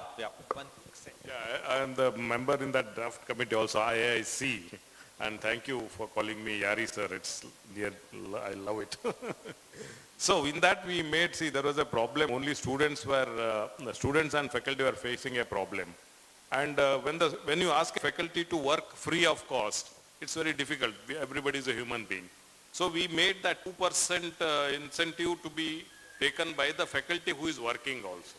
So that that seed money, whatever it is, so he also gets some incentives. And that is like a remuneration what he is getting. So that we have clearly cleared everywhere. Even NITK Surathkal board also, it was cleared last time when I was a board member. And Jaipur, we have already implemented that. We have 93 startups, 28 were graduated, and some of the KREC students who are there, I allowed them to start their startup in MNIT Jaipur also, 4 to 5 people. Even Ram Shastri wanted to have this drive you of Jaipur section in MNIT Jaipur. So that's a good opportunity, but we need a brain thinking group, you know, not just a mark, 10-point grader points students to come up. They are coming up. It's in a slow pace. And what sir said is core industry, most of them are related to core industries only, like how to do the product which can sell, not how to do the solution or software which sells. So it is coming up. It's not again not a rocket speed. It is coming up. Time up, sir. Yeah. So I think we'll end, sir. But on the interest of time, I'm getting eyes from there. We are floating a form for all faculty and alumni to submit their ideas for electives. If you want to submit your ideas, contact Shinoy sir or me. The panelists are around for everyone for you to engage. I think the alumni should come forward. We'll create a framework where the alumni's ideas and faculty ideas would be discussed so that some electives can be offered to our students. So once again, thank you Bala sir, Shinoy sir, Yaragatti sir, Puttu sir, Mohit ji, and Islu sir. Thank you very much. Sorry for keeping you on hold. Audience, please do engage with us after this session. Thank you very much. I would request you to kindly, all of you to kindly stay back because 3 of the panelists have not got Mentos. We have Mr. B.V. Rao, NITK 1968, mechanical. Bani Rao, right. So that's the spirit. This is another thing where you have to imbibe what the panel was discussing. First of all, to Mr. Uday Yaragatti, Professor Uday Kumar Yaragatti, kindly accept a memento. He is the founder, Mr. Rao is the founder and chairman emeritus of Purna Design Engineers. I would also request Mr. Rao to give it to Professor Arun Islur.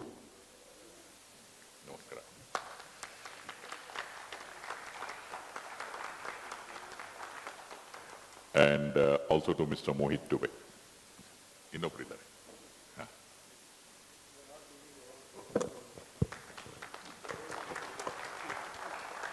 Thank you very much, and I would request the panelists to kindly take your seats in front, and let's give a round of applause because we have a Bharatanatyam presentation coming up, and prior to Bharatanatyam, in the inaugural session we had announced that donors 1 lakh will be felicitated, and that also we are going to do. In the meantime, our friends, our volunteers will clear the stage for the Bharatanatyam dancing to happen. So kindly stay back, do not move away. Kindly stay. Yeah, this is what Shankar Prakash was telling. This is a marble, total marble. It's my design, where we give it to all the people. VIPs come to the institute.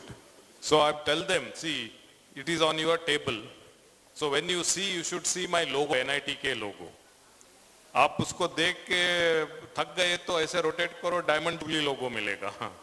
अगर वो भी थक जाता है तो हमारा south Canara, Mangalore and Udupi का यक्षगाना का ये मिलेगा. And this is a gold leaf art of Jaipur. So when Professor Balvi Reddy was BOG chairman, it was given to him there when he was in Jaipur.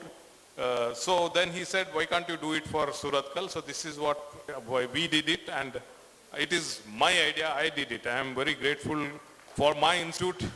And this is almost like a patented royalty. Nobody else can do that. Either MNIT logo or it should be NITK logo there. Thank you. When they're arranging, I thought I'll just do one short announcement. I think we discussed this. When this program was curated, we realized that some of us have visited the Central Research Facility, the COEs as well as CSD, but many others may not have. So please make time and have a look so that you can actually understand what's happening in the infrastructure, which can very much be used by the industry. In fact, as Bosch also, we sent our experts to have a look. I think the equipment that are there are really great. A lot of investment has gone into it, but I think if alumni, each one of us here, look at them critically and look at how they can be used for the industry as well as the growth of that area, it will be very much helpful. Just a small request from our side.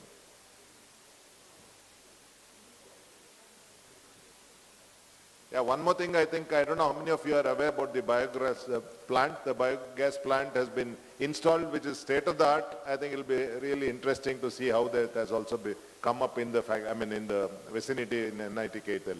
Please have a look.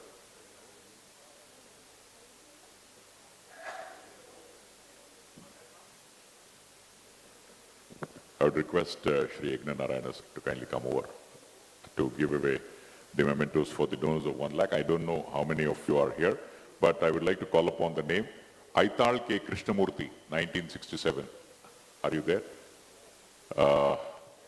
Balabhim Badagandi Shamrao, 1968, also 1 lakh.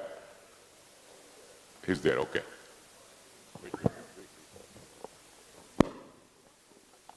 He's here. Sir, center go, because they'll set the stage now. As Mr. Yagnai will be busy giving away the mementos, I think our friends, colleagues, volunteers kindly remove the table so that we'll save time for the Bharatanatyam. Balabhim Badagandi Shamrao. No, it's not there. I think he must be gone out. You want this? Also have Amin Bhavi and Hegde Associates, Hegde Ramnath Keshav, 1970. Okay. Dr. I. Daya Sagar, 1970. Benedict Makado, 1970. AKP Foundries Private Limited, Balwant Bhandare. Balwant Bhandare. Not there. A.V. Shanoy, 1971. Hauruvilla. Ashok Kumar Shanoy, 1971. S.P. Kudwa, Alvin Narona. S.P. Kudwa. Yes. Bani Kudwa Roy. S.P. Kudwa, Alvin Narona, Sanjay Kulkarni, Venkatramana Bhatt, 1978, Venkatramana Bhatt. Hagene Umar TK's Foundation, 1980. Shivappa Avati, 1981. Avati. Avati ಅವರೇ ನಾಚ್ಕೊಳ್ಳೋದು ಬೇಡ ಬನ್ನಿ ಬೇಗ donation ಮಾಡ್ತೀರಾ ಬನ್ನಿ Shivappa Avati 1981 Shashi Kishore Patil, he was there during the lunch. Shashi was here, I met him. He must be preparing for the evening party. Okay. Ravi Menon. Bandi Ramesh Kumar, 1984. Bandi Ramesh Kumar. B. Nagaraj Rao, Arrow Electricals Private Limited, Nagaraj Rao. Rajesh Bansal, 1985. Okay. Sunil Hinduja, 1988. Narsingh Rai and Nitin Rai, 1966 and 1990. Father-son duo.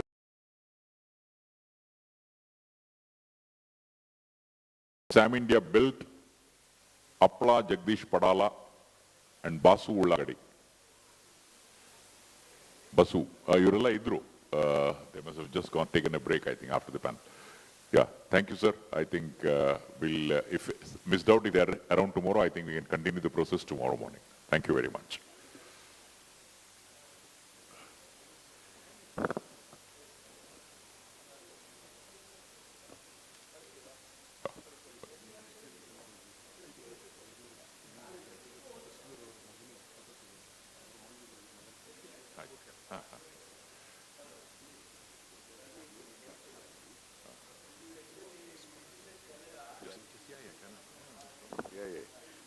So parallelly, we have another track happening at 5:15 at the Central Library on the first floor, Seminar Hall. We have the NITK Authors Corridor. So there is an interaction and a brief talk by one of the NITK authors, Sushant Gaunkar. So anybody who's interested in the Authors Corridor, you can please join us at the Central Library on the first floor.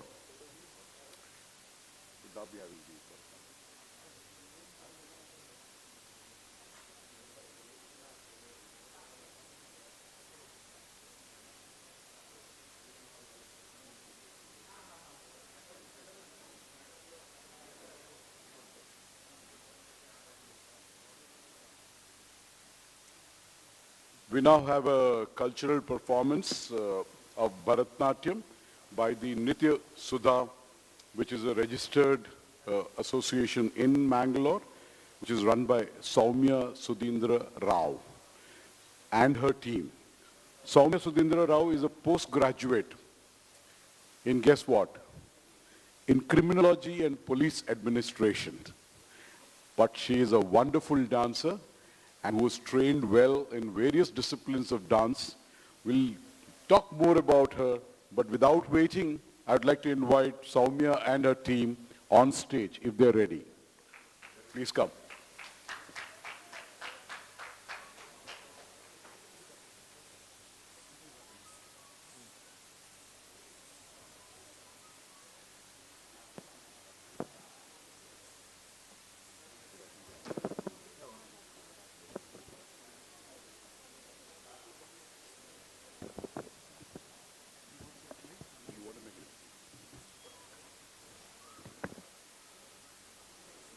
Om Shri Guru Bhyo Namaha. I would like to start the recital of our Nritya Sudha now with Pushpanjali. Pushpanjali anta ಹೇಳಿದ್ರೆ ನರ್ತಕಿ ತನ್ನನ್ನು ತಾನೇ ಹೂವಿನಂತೆ ಸಭೆಗೆ, ನಟರಾಜನಿಗೆ, ನಾಟ್ಯಾದಿ ದೇವತೆಗೆ, ಎಲ್ಲ ದೇವತೆಗಳಿಗೆ, ಅಷ್ಟಾದಿಕ್ಪಾಲಕರಿಗೆ ವಂದಿಸುತ್ತಾ ಮುಂದೆ ಬರುವ ನೃತ್ಯ ಕಾರ್ಯಕ್ರಮವು ನಿರ್ವಿಘ್ನವಾಗಿ ನಡೆಯಲಿ ಅಂತ ಪ್ರಾರ್ಥಿಸಿಕೊಂಡು ಮಾಡುವಂತಹ ನೃತ್ಯವೇ ಪುಷ್ಪಾಂಜಲಿ. ಇದೀಗ ತಮ್ಮೆದುರಿಗೆ ನೃತ್ಯ ಸುಧಾ ಎಂಬ ಪರಿವಾರದಿಂದ ಪುಷ್ಪಾಂಜಲಿ, ಇದನ್ನು ನರ್ತಿಸುವ ಕಲಾವಿದರ ಹೆಸರು ಹೀಗಿದೆ: ಸರ್ವಮಂಗಳ, ತಾನ್ಯಾ ಕೊಟ್ಟಾಯಿ, ಹರ್ಷಿತಾ ಸಾಲ್ಯನ್, ನವ್ಯಾ ಭಟ್, ಕಾವ್ಯಾ ಭಟ್, ಯಜ್ಞ ಶೆಟ್ಟಿ ಹಾಗೂ ಶ್ರೀಯರಾವ್ ಸಣ್ಣಯ್ಯ. ಇದೀಗ ತಮ್ಮೆದುರಿಗೆ ಪುಷ್ಪಾಂಜಲಿ.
ரித்த ஜிம் ஜிம் கிடதக தீம் ததீம் ததீம் தகஜுதாம் ஜிம் தரித்த ஜிம் ஜிம் கிடதக தீம் ததீம் ததீம் தகஜுதாம் ஜிம் தரித்த ஜிம் ஜிம் கிடதக தீம் ததீம் ததீம் தகஜுதாம் ஜிம் தரித்த ஜிம் ஜிம் கிடதக தீம் ததீம் ததீம் தகஜுதாம் ஜிம் தரித்த ஜிம் ஜிம் கிடதக தீம் ததீம் ததீம் தகஜுதாம் ஜிம் தரித்த ஜிம் ஜிம் கிடதக தீம் ததீம் ததீம் தகஜுதாம் ஜிம் தரித்த ஜிம் ஜிம் கிடதக தீம் ததீம் ததீம் தகஜுதாம் ஜிம் தரித்த ஜிம் ஜிம் கிடதக தீம் ததீம் ததீம் தகஜுதாம் ஜிம் தரித்த gym gym கிடதக theme ததீம் ததீம் தகஜுதாம் gym தரித்த gym gym கிடதக theme ததீம் ததீம் தகஜுதாம் gym தரித்த gym gym கிடதக theme ததீம் ததீம் தகஜுதாம் gym தரித்த gym gym கிடதக theme ததீம் ததீம் தகஜுதாம் gym தரித்த gym gym கிடதக theme ததீம் ததீம் தகஜுதாம் gym தரித்த gym gym கிடதக theme ததீம் ததீம் தகஜுதாம் gym தரித்த gym gym கிடதக theme ததீம் ததீம் தகஜுதாம் gym தரித்த gym gym கிடதக theme ததீம் ததீம் தகஜுதாம் gym தரித்த gym gym கிடதக theme ததீம் ததீம் தகஜுதாம் gym தரித்த gym gym கிடதக theme ததீம் ததீம் தகஜுதாம் gym தரித்த gym gym கிடதக theme ததீம் ததீம் தகஜுதாம் gym தரித்த gym gym கிடதக theme ததீம் ததீம் தகஜுதாம் gym தரித்த gym gym கிடதக theme ததீம் ததீம் தகஜுதாம் gym தரித்த gym gym கிடதக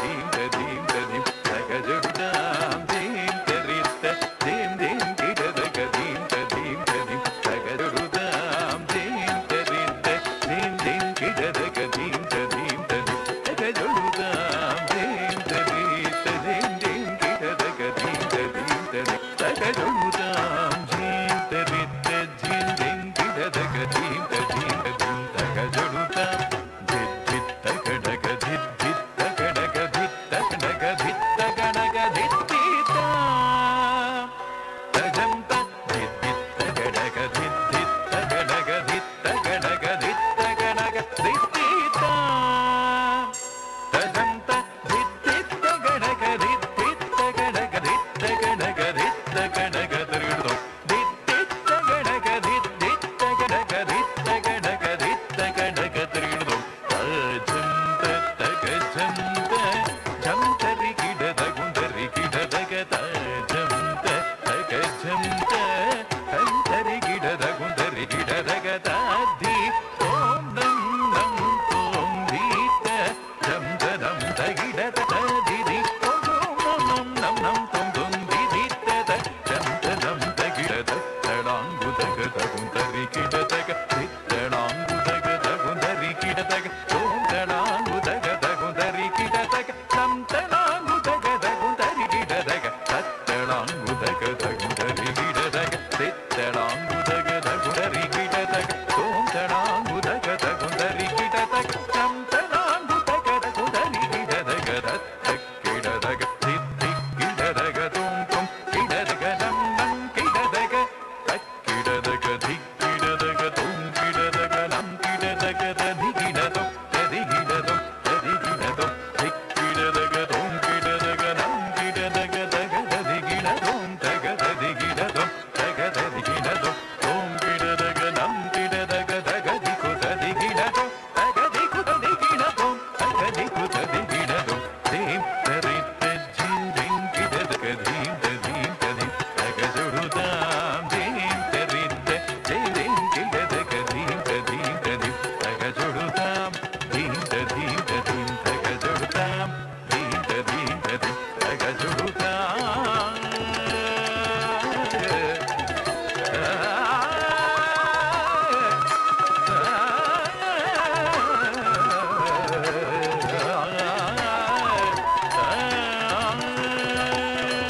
Shri Thanjavur Shankar Iyer ಇವರ ವಿರಚಿತ ಕೃತಿ ಮಹಾದೇವ ಶಿವಶಂಭೋ. ಶಿವನ ವಿವಿಧ ರೂಪಗಳನ್ನು ನಿದರ್ಶಿಸುವ ನೃತ್ಯವೇ ಈ ಕೃತಿ. ಇದರಲ್ಲಿ ಶಿವ ಪಾರ್ವತಿ ರಮಣನಾಗಿ, ಗಂಗಾಧರನಾಗಿ, ಡಮರುಧರನಾಗಿ, ನೀಲಕಂಠನಾಗಿ ಹಾಗೂ ತ್ರಿಶೂಲಧರನಾಗಿ ಹೊರಹೊಮ್ಮುವ ಕಿರು ಸಂಚಾರಿಗಳನ್ನು ಇದರಲ್ಲಿ ಕಾಣಬಹುದು. ಇದೀಗ ತಮ್ಮೆದುರಿಗೆ ಕೃತಿ ಮಹಾದೇವ ಶಿವಶಂಭೋ. ಇದರ ಮಧ್ಯೆ ಶಿವ ನಟೇಶ ಕೌತುಕವನ್ನು ಅಳವಡಿಸಲಾಗಿದೆ. ಇದು ನಾಟ್ಯ ಶ್ರೀ ಸೆಲ್ವಂ ಇವರ ಸಂಗೀತದಿಂದ ಆಯ್ದುಕೊಂಡ ಭಾಗವಾಗಿದೆ. ಇದನ್ನು ನರ್ತಿಸುವ ಕಲಾವಿದರು ವಿದುಷಿ ರಚನಾ ಶೆಟ್ಟಿ, ಕುಮಾರಿಯರ ಪ್ರೀತಿ ಆಚಾರ್ಯ, ಡಾಕ್ಟರ್ ಶ್ರೀರಕ್ಷಾ ಭಟ್ಟಾಜೆ, ಸಿಂಚನಾ ಎಚ್.ಎಸ್., ಶ್ರೀಲಕ್ಷ್ಮಿ ಭಟ್, ದೀಪ್ತಿ ದೇವಾಡಿಗ ಹಾಗೂ ಭೂಮಿಕಾ ಶೆಟ್ಟಿ. ಇದೀಗ ತಮ್ಮೆದುರಿಗೆ ಮಹಾದೇವ ಶಿವಶಂಭೋ.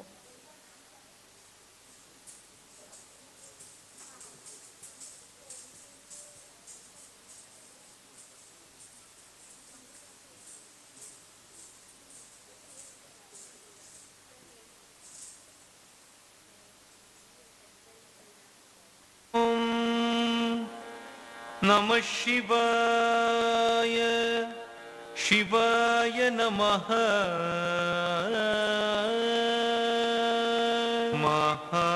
ಮಹಾದೇವ ಶಿವ ಶಂಭೋ, ಶ್ರೀ ಮಹಾದೇವ ಶಿವ ಶಂಭೋ, ಶ್ರೀ ಮಹಾದೇವ ಶಿವ ಶಂಭೋ, ಶ್ರೀ ಮಹಾದೇವ ಶಿವ ಶಂಭೋ, ಶ್ರೀ ಮಾರಕೋಟಿ ಸುಂದರ ಪ್ರಭೋ, ಶ್ರೀ ಮಹಾದೇವ ಶಿವ ಶಂಭೋ. ಧೀಂ ಧೀಂ ತಕ್ಕ ತಿಮ್ಮಿ ತಿಮ್ಮಿ ತತ್ತಿಮ್ಮಿತ್ತ ತಿಮ್ಮಿ ತರಿಕಿಟ ತತ್ತರಿಕಿಟ ತತ್ತರಿಕಿಟ ತತ್ತಿಮ್ಮಿತ್ತ ತರಿ ತರಿಕಿಟ ತಕ. ಸಹಸ್ರ ಕೋಟಿ ಜನಪಾಲನಾ, ಸಹಸ್ರ ಕೋಟಿ ಜನಪಾಲನಾ,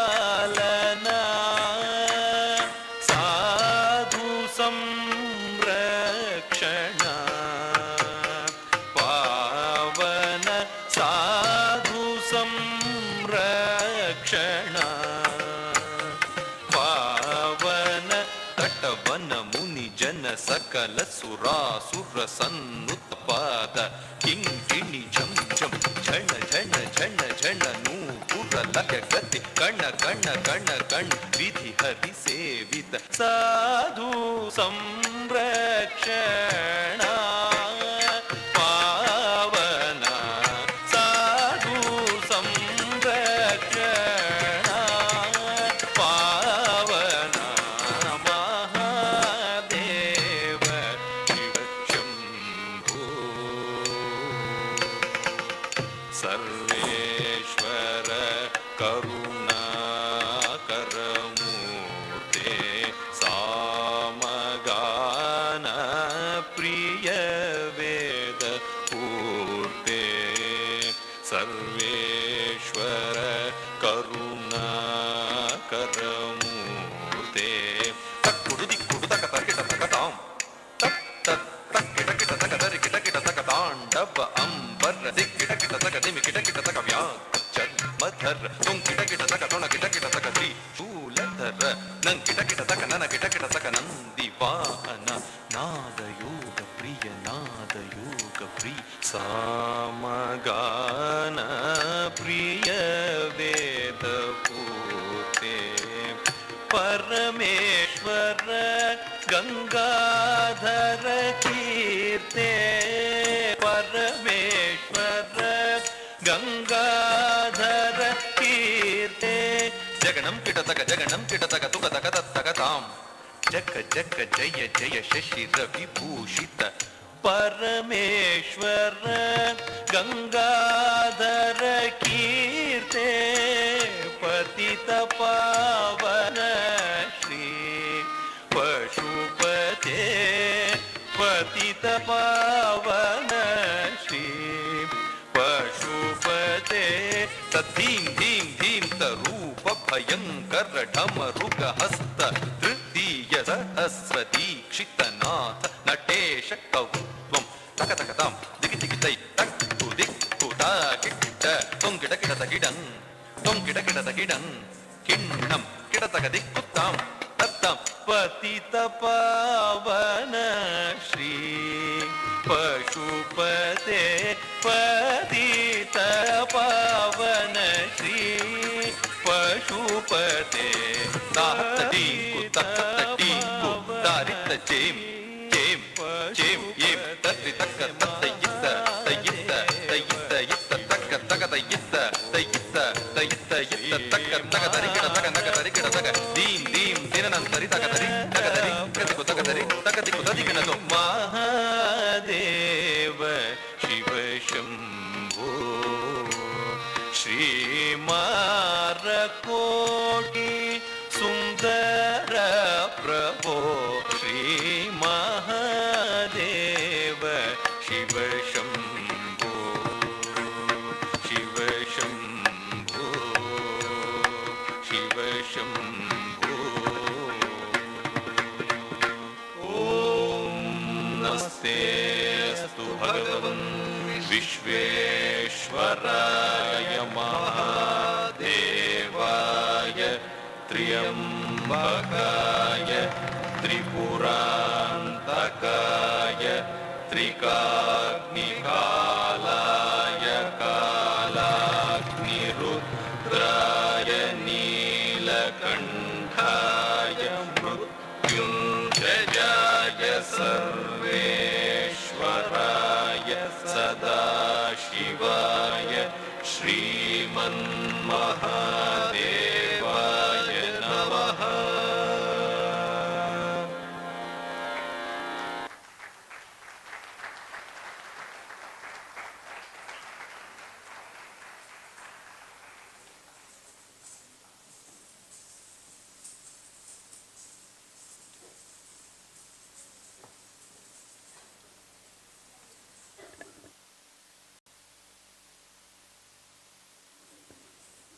ಮುಂದಿನ ಪ್ರಸ್ತುತಿ ದಾಸ ಶ್ರೇಷ್ಠರಲ್ಲಿ ಒಬ್ಬರಾದ ಪುರಂದರದಾಸರ ಕೃತಿಯನ್ನ ಇದೀಗ ತಮ್ಮೆದುರಿಗೆ ಪ್ರಸ್ತುತಪಡಿಸ್ತಾ ಇದ್ದೇವೆ. ಯಮನ್ ಕಲ್ಯಾಣಿ ರಾಗ ಆದಿತಾಳದಲ್ಲಿದೆ ಈ ಕೃತಿ. ಇದರ ಸಾಹಿತ್ಯ ಏನು ಅಂತ ಹೇಳಿದ್ರೆ, ಹರಿ ಸ್ಮರಣೆ ಮಾಡೋ ನಿರಂತರ. ಹರಿಯನ್ನ ಸ್ಮರಣೆ ಮಾಡಿದ ಗಜರಾಜನಿಗೆ ಮೊಸಳೆಯಿಂದ ಮುಕ್ತಿ ಸಿಕ್ಕಿದ ಹಾಗೆ ವೈಕುಂಠದಲ್ಲಿ ಮಲಗಿರುವ ವಿಷ್ಣು ಗಜೇಂದ್ರ ಕರೆದಾಗ ಓಡೋಡಿ ಬರ್ತಾನಂತೆ. ಅದೇ ರೀತಿ ದ್ರೌಪದಿಯ ವಸ್ತ್ರಾಪರಣದ ಸಮಯದಲ್ಲಿ ದ್ರೌಪದಿ ಕೂಗಿದ ಕ್ಷಣ ಕೃಷ್ಣ ಬರ್ತಾನೆ.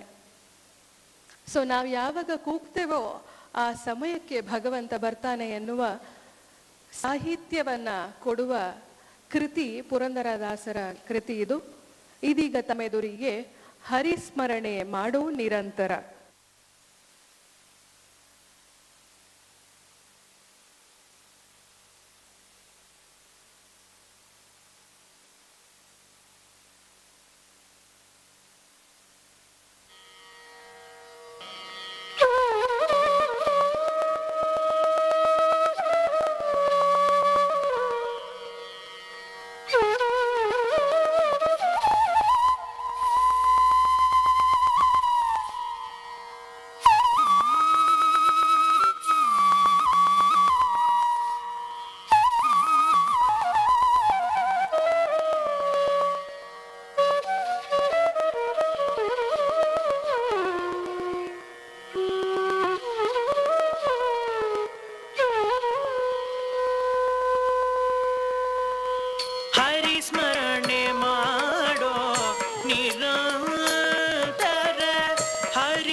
ನಮ್ಮ ಮುಂದಿನ ಪ್ರಸ್ತುತಿ ಓಂ ಐಂ ಹ್ರೀಂ ಶ್ರೀಂ ಎನ್ನುವ ಬೀಜಾಕ್ಷರದಿಂದ ಆಯ್ದ ದೇವಿ ಸ್ತುತಿ.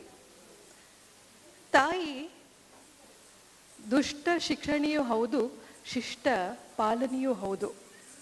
ಸೊ ಇಲ್ಲಿ ದೇವಿಯ ವಿವಿಧ ರೂಪಗಳನ್ನು ನಿದರ್ಶಿಸುವ ಈ ಕೃತಿಯಲ್ಲಿ ತಾವೇನೆಲ್ಲ ಕಾಣಬಹುದು ಅಂತ ಹೇಳಿದ್ರೆ, ಚಂಡಮುಂಡರ ಸಂಹಾರ, ಮಹಿಷಾಸುರ ಮರ್ದಿನಿ, ತಾಯಿ ಅನ್ನಪೂರ್ಣೇಶ್ವರಿಯ ಆಗಮನ, ಇವನ್ನೆಲ್ಲ ನೀವು ಇದರಲ್ಲಿ ಕಾಣಬಹುದು. ಇದೀಗ ತಮ್ಮೆದುರಿಗೆ ಓಂ ಐಂ ಹ್ರೀಂ ಶ್ರೀಂ ಎನ್ನುವ ದೇವಿ ಸ್ತುತಿಯನ್ನ ಪ್ರಸ್ತುತಪಡಿಸ್ತಾ ಇದ್ದೇವೆ. ಇದು ರಾಗಮಾಲಿಕೆಯಲ್ಲಿದೆ. ಇದು ಕಲಾಕ್ರಿಯಾ ಸೀರೀಸ್ ಇವರ ಸರಣಿಯ ಶಬ್ದಗಳಿಂದ ಆಯ್ದುಕೊಂಡ ಸಂಗೀತವಾಗಿದೆ. ಇದೀಗ ತಮ್ಮೆದುರಿಗೆ ಓಂ ಐಂ ಹ್ರೀಂ ಶ್ರೀಂ.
शाम्भवि चन्द्रमौळिरबलाभरण उमा पार्वते काली हैमवती शिवा त्रिनयनी कात्यायनी भैरवी सावित्री नवयौवना शुभकरी सामाज लक्ष्मी प्रदा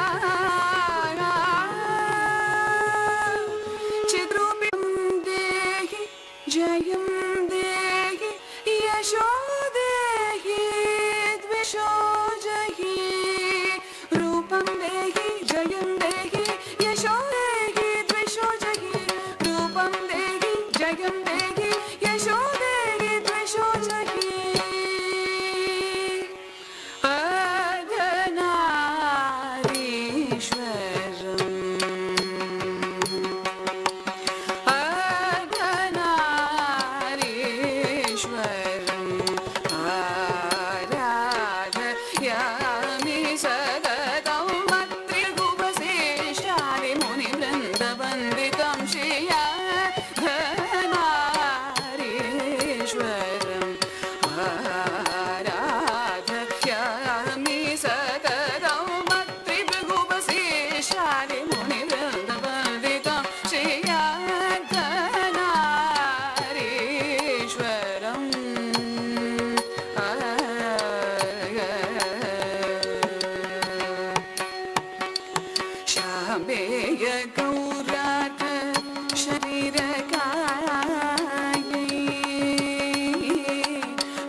kuda da kuda ta kuda da kuda ta kuda da kuda ta kuda da kuda ta kuda da kuda ta kuda da kuda ta kuda da kuda tam takda dim takda da kuda tam takda dim takda da kuda tam takda dim takda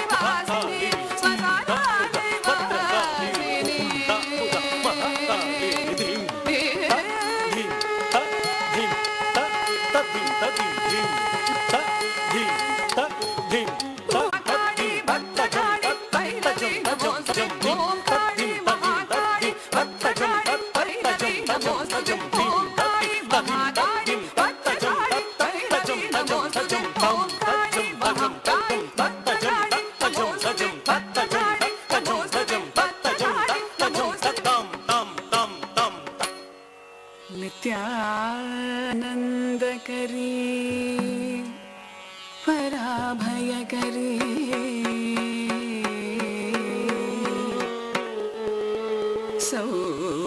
सौन्दर्य रत्नाकरी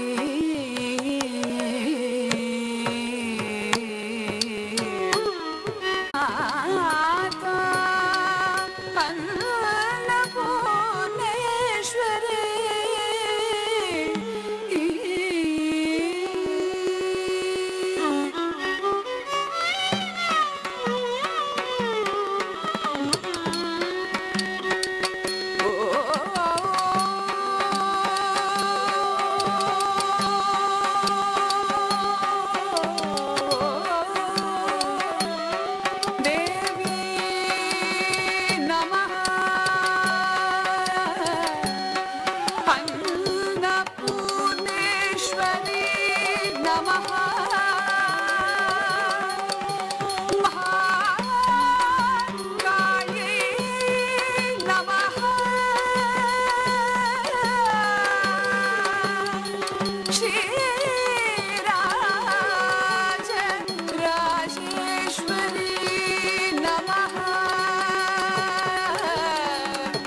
ಕೊನೆಯ ಪ್ರಸ್ತುತಿ ಕಾಂತಾರ ಸಿನಿಮಾದ ಹಾಡು ವರಾಹ ರೂಪಂ ದೈವ ವರಿಷ್ಠಮನ್ನ ನಾವು ಭರತನಾಟ್ಯ ಶೈಲಿಯಲ್ಲಿ ಇದನ್ನ ತಮ್ಮೆದುರಿಗೆ ಸಾದರಪಡಿಸ್ತಾ ಇದ್ದೇವೆ.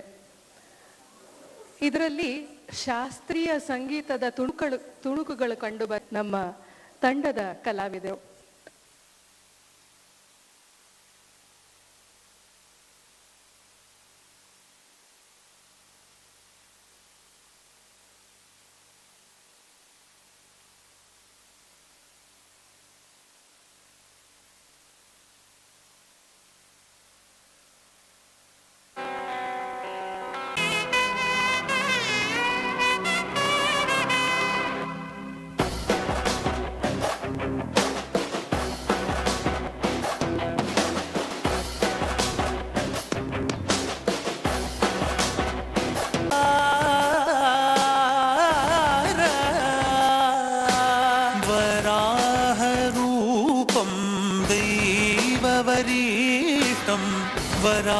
वराहरूपं देववरीशं वरस्मितवदनं वज्रदन्तदर रक्षाकवचम्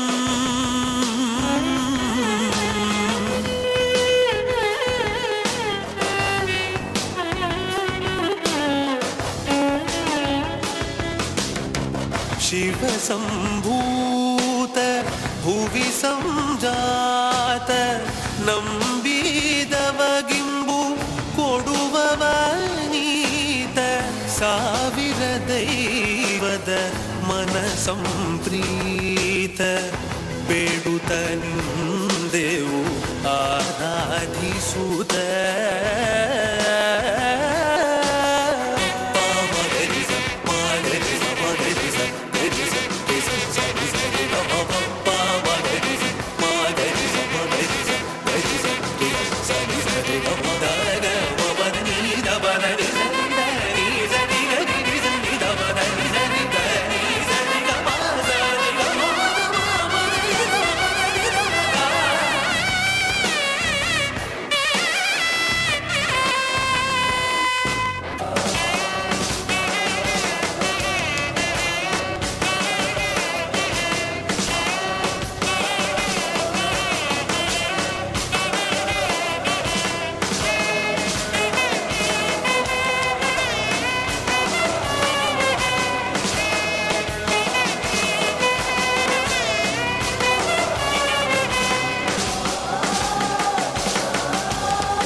What a wonderful way for us to end this evening. Sandhya Sudhindra Rao and her team for this wonderful performance. Like to invite Mr. Maruti Jambagi, our 1980 batch, CEO of Gammon India, to come and hand over a bouquet to Sandhya ma'am. Maruti. Soumya ma'am.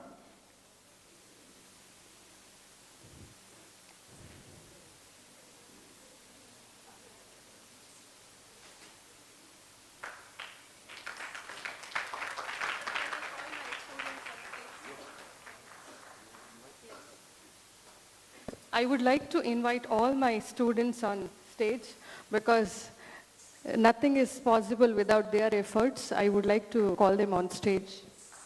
Shriya Rao, Tanya Kotari, Harshita Salyar, Sarva Mangala, Kavya Bhatt, Navya Bhatt, Yajna Shetty, and the next students, Preeti Acharya, Sri Lakshmi Bhatt, Sri Aksha Rao, Bhattaje, Bhumika Shetty, Sinchana HS, Deepthi Devadiga and Vidushi Rachana Shetty here on stage, and I am their mentor, Soumya Sudhindra Rao.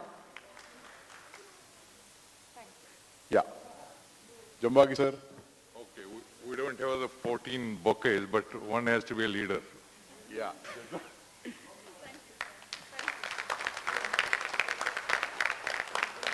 Can you please look towards the camera, please? Can you please look towards the camera when you're looking? Yeah. Thank you, sir, and thank you, ma'am, and your team. Wonderful job done. We really appreciate it, and we had a good time. Thank you so much. Last, I'd like to invite S.R. Bala to give a word of thanks for this evening. And an hygiene announcement, evening session will be at Red Rock Residency, which is on the other side of the road, and the program will start at about 7:15. So please try and make it in good time for the evening session too. A word of thanks from Mr. Bala.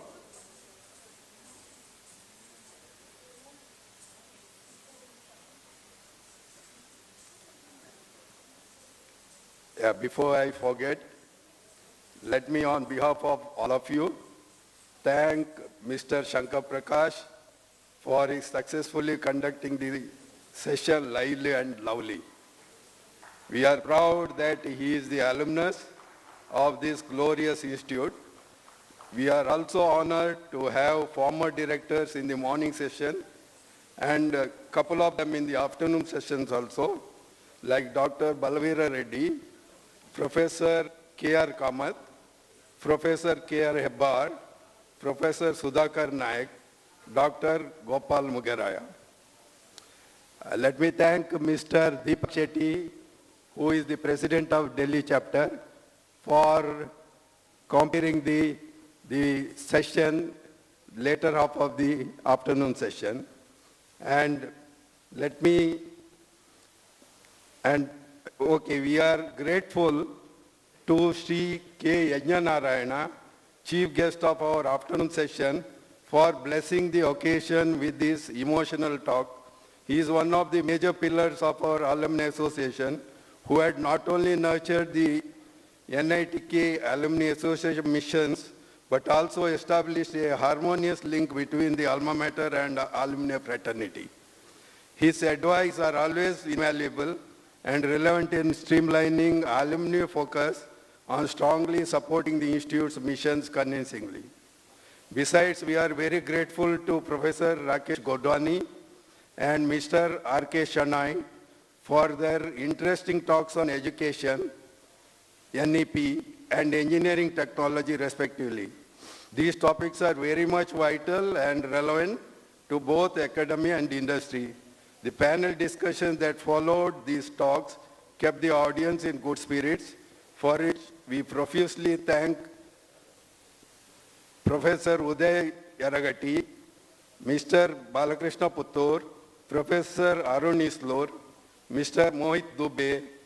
Incidentally, I was also one of the panel members. Subsequently, the cultural program, Bharatanatyam, by Nritya Sudha Mangaluru, Vidushi Saumya Sudhindra, kept the audience mesmerized, for which our big thanks. The dance to the tunes of music of Kantara movie was like an ice on the cake. Let me once again thank the August gathering for your total participation in the whole session with a lot of enthusiasm and encouragement. We have to profusely thank all the sponsors for various events, entrepreneurial lanes, authors corridor, donors, advertisers for their wholehearted, voluntary support, directly or indirectly, in making this event a runaway success. Thank you very much.